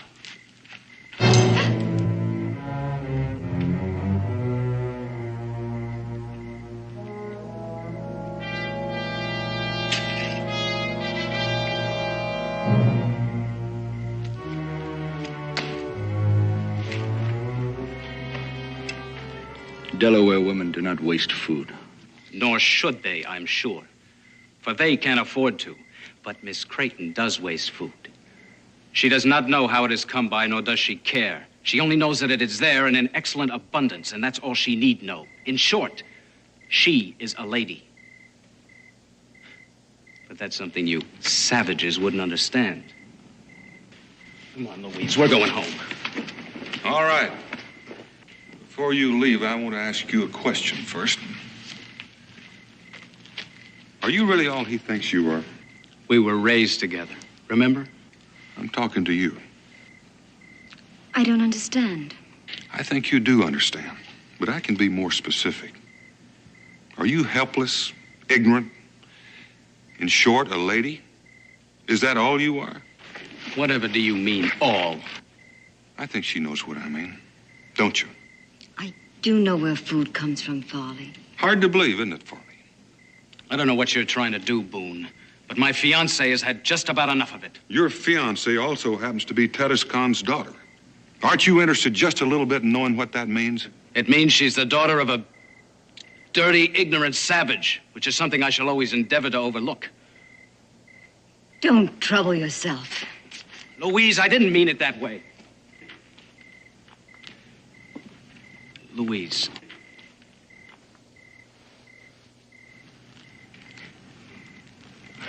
We're to be married. But only if we overlook certain things. Isn't that true? Yes. I won't have a squaw for a wife. Do you think you can overlook my parentage, Farley? Don't you see a certain family resemblance? Louise, wait! You stay here.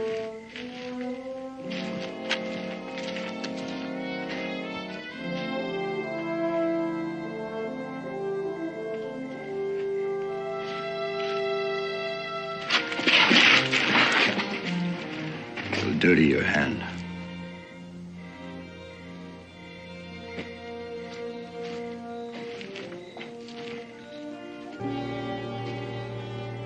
I'm sorry I'm causing you a lot of trouble. Yes, you are. I made a promise to. Well, how did Farley put it? A dirty, ignorant savage? But I plan on keeping it if I can. Luana, you can go on back with Farley, all right. But on his terms. as a dainty little doll who faints at the sight of a hunk of meat. Do you want that? I don't know. Could it be that you're ashamed of what you are?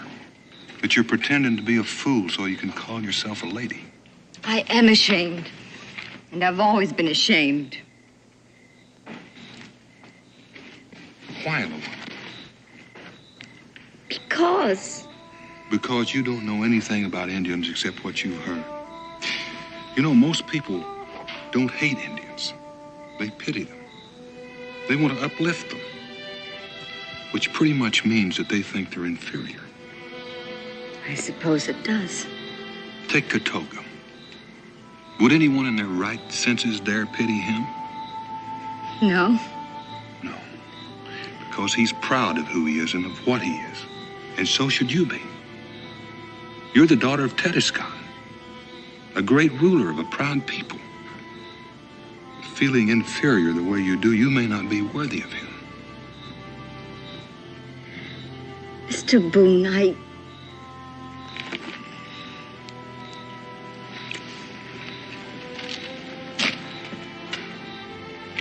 Luana, you can do what you like with these. I'm tired of carrying them.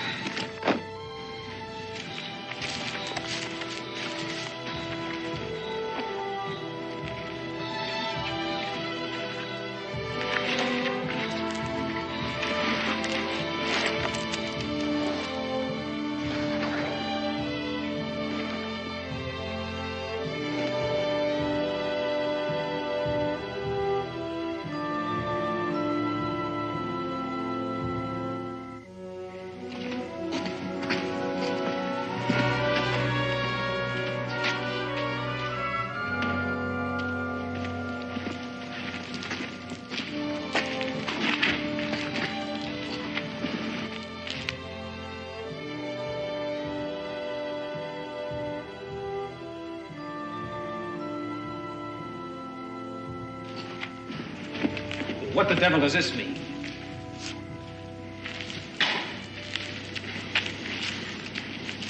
did you know my mother, Mr. Boone?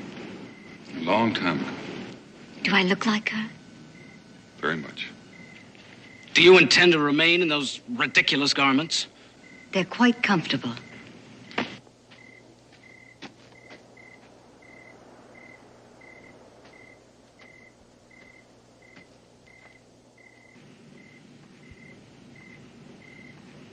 Will you teach me to speak Delaware, Katoga? I must have known it once, but I've forgotten.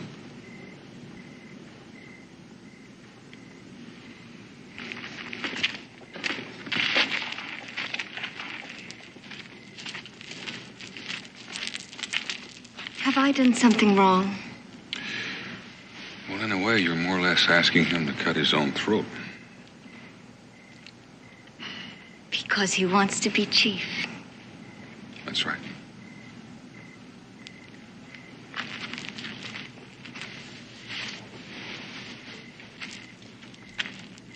You didn't answer me, Katoga. I will teach you. Thank you. That's too much. Come on, Louise, you're going home with me. I'm sorry, Foley. I'm going to see my father now. Please let me go. Not until you stop this charade. I think you better let her go. Well, you stay out of this, Boone. You've caused enough trouble as it is. There's nothing keeping you here. Louise? I'm sorry, Foley.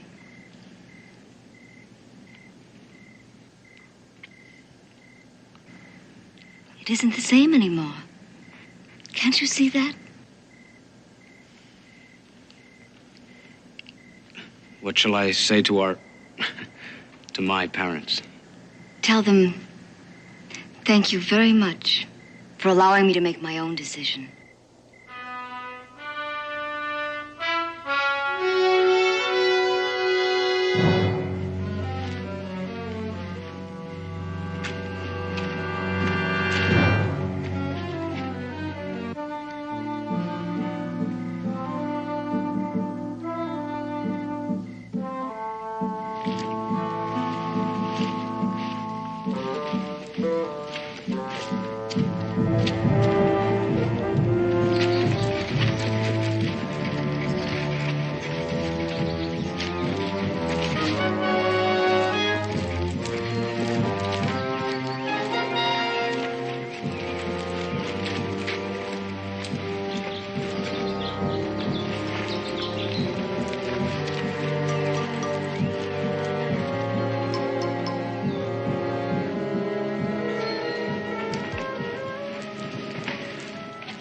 Ongom gusto kawan no chan. Welcome, my child. I did not think you could remember our language. Katoga taught me a few words on the way. Katoga? You must be a diplomat, my child. Well, it could be, Tedescon. I kind of think there's more to it than that. She is very beautiful. Like her mother. Yeah. Yes, like her mother. I'll be going. Oh, no, wait. Tonight, there will be a council meeting, and then you may go with my thanks. And if there is no war among my people, it is because of what you have done. War? I'll wait. Do you know why you were here? He said you had died. It is true. No. We won't talk of that. There's so little time. And we have very many more important things to talk about. Death and I have only been waiting for you, my child. Yeah. Sit beside me. Are you afraid of me? No. Then why do you weep? I have two fathers. And I am losing them both. That is hard. But what I will ask of you is harder still. Tell me, are you a person of strength and courage? I don't know. It is not proper to be modest with me. Then yes, I am. Then listen carefully, and I will explain. I'll get some water.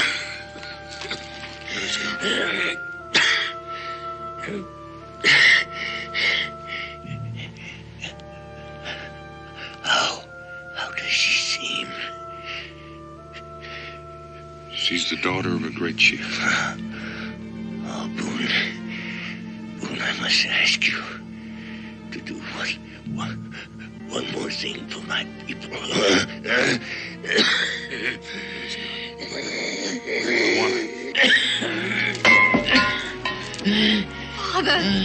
Father!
I loved him too.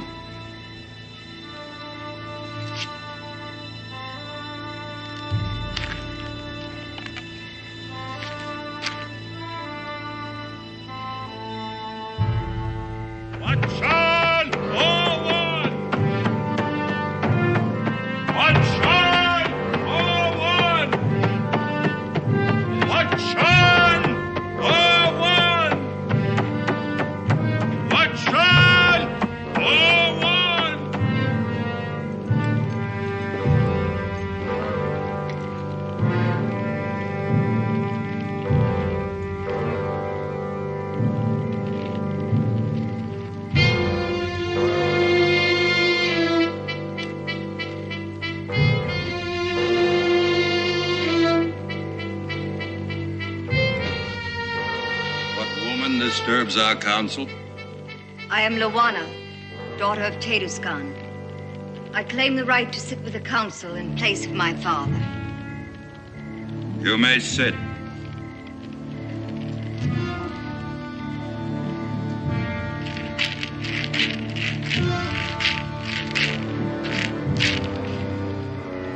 The council will begin.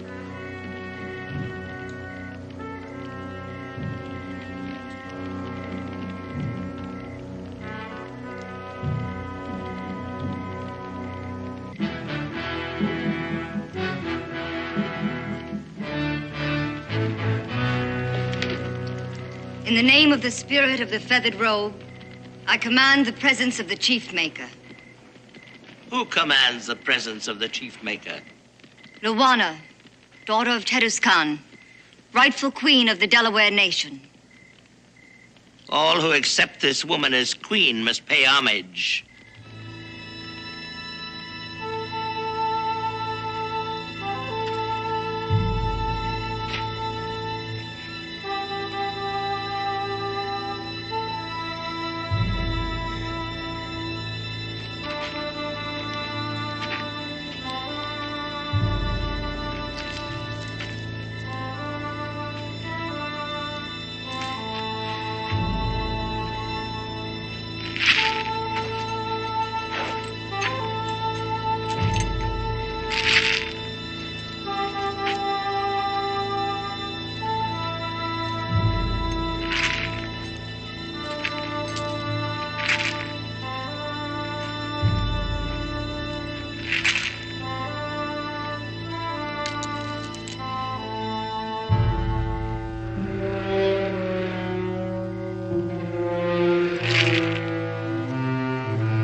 I demand the ancient trial of kings.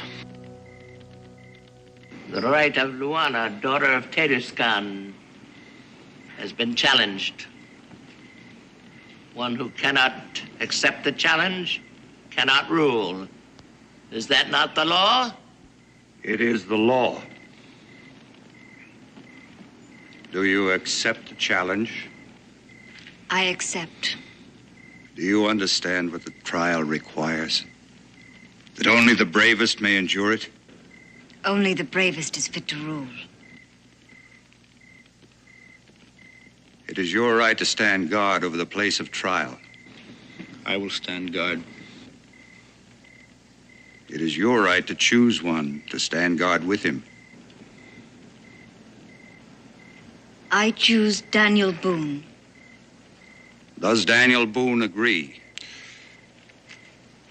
I agree. So be it.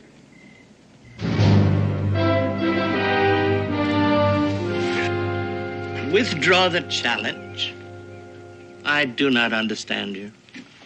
I did not expect her to accept the challenge. Perhaps she will not survive. It is her business to withdraw Or would you rather spend your life subject to a woman? There are those that say I'm already subject to a woman and that you... Speak up, my son. Say what is in your mind. That you would rule through me and that you would make a war to show your power. Do you believe this? I do not know. I have spent my life trying to win the feathered robe for you. Do you think I would steal it from your shoulders? Have I ever given you reason to distrust me? Answer me, my son. No, my mother. No, you have not. Well, then trust me now. You will be chief. Not slave to mother or queen, but chief. I promise you this.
Stop this, Katoga. So can she. This is the last moment when you can withdraw from the trial without losing honor.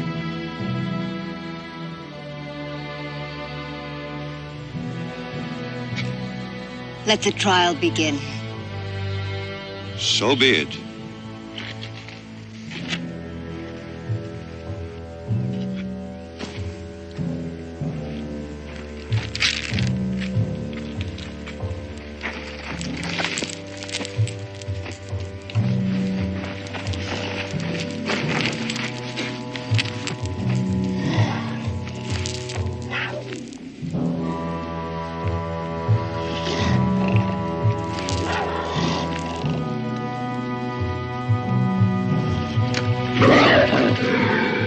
Here you must remain until we return. You will touch no one, no one will touch you. You will eat nothing, nor will you drink. If at the setting of tomorrow's sun you have survived the trial, I, Tatama, chief maker to the Delaware, will place the mantle of the feathered robe on your shoulders.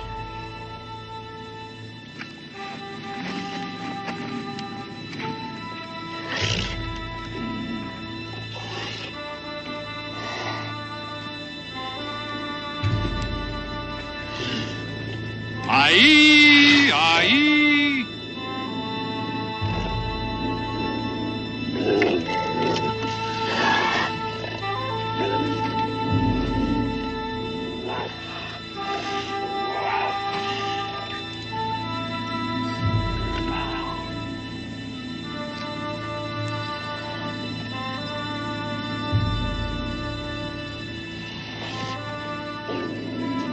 Oh, Great Spirit, the destiny of this woman is in your hands.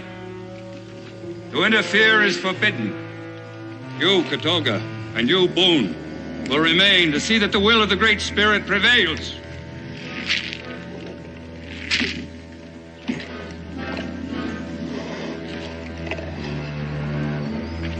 You may not hold weapons. It is the law.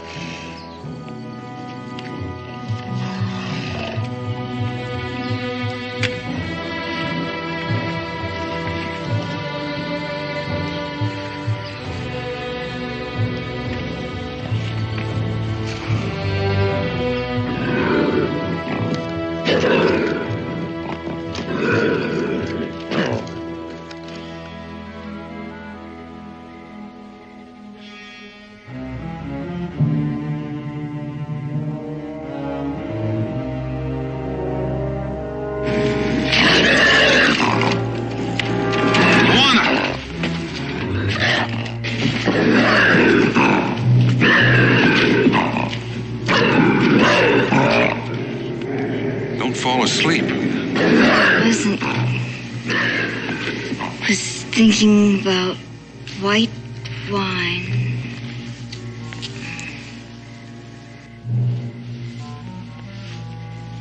Have you ever had white wine, Katolka?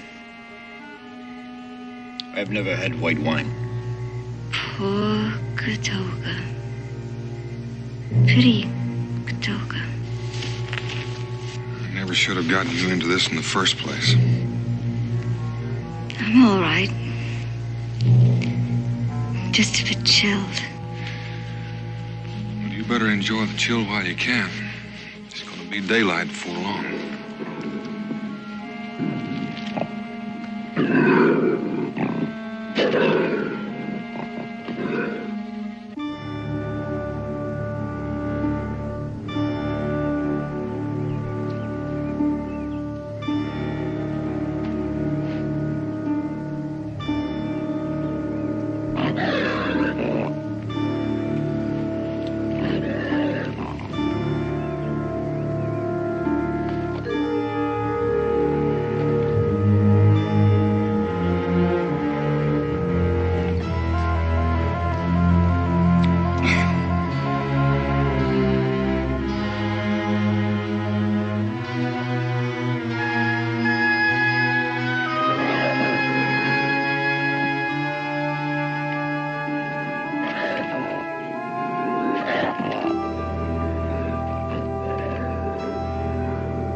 Can't take anymore. She need only loosen the thong. I'm gonna take her down. She must do it herself. Stop it. Katolka is right. Let me alone. Please.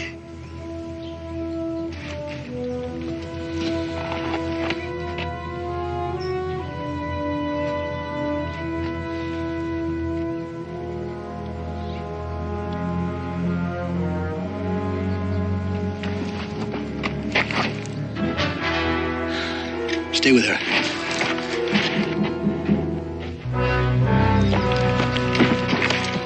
What are you doing here? Do you not wish to be chief? My mother sent you. Just stay here. I will attend to Boone. Go back and tell her not to interfere.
Katoga, are you all right?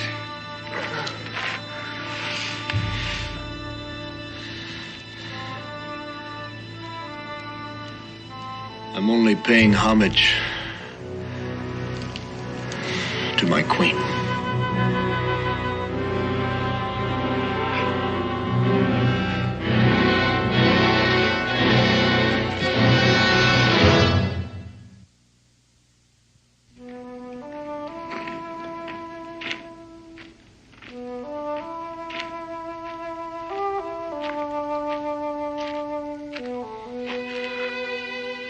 You would be proud. It's because of you that I was able to do it. Perhaps. I've come to say goodbye. I'm leaving with Daniel Boone. Why? Is it because of your mother? The council said she need not go, only that she no longer be chief maker. For her, that will be worse. No, I'm leaving because I will not be chief. I've sworn this to myself. Isn't there another way, Katoga? Must a queen rule alone? You're very bold. I keep surprising myself. But a queen should be bold. What surprises me even more is that a man who wants to be chief should be so shy.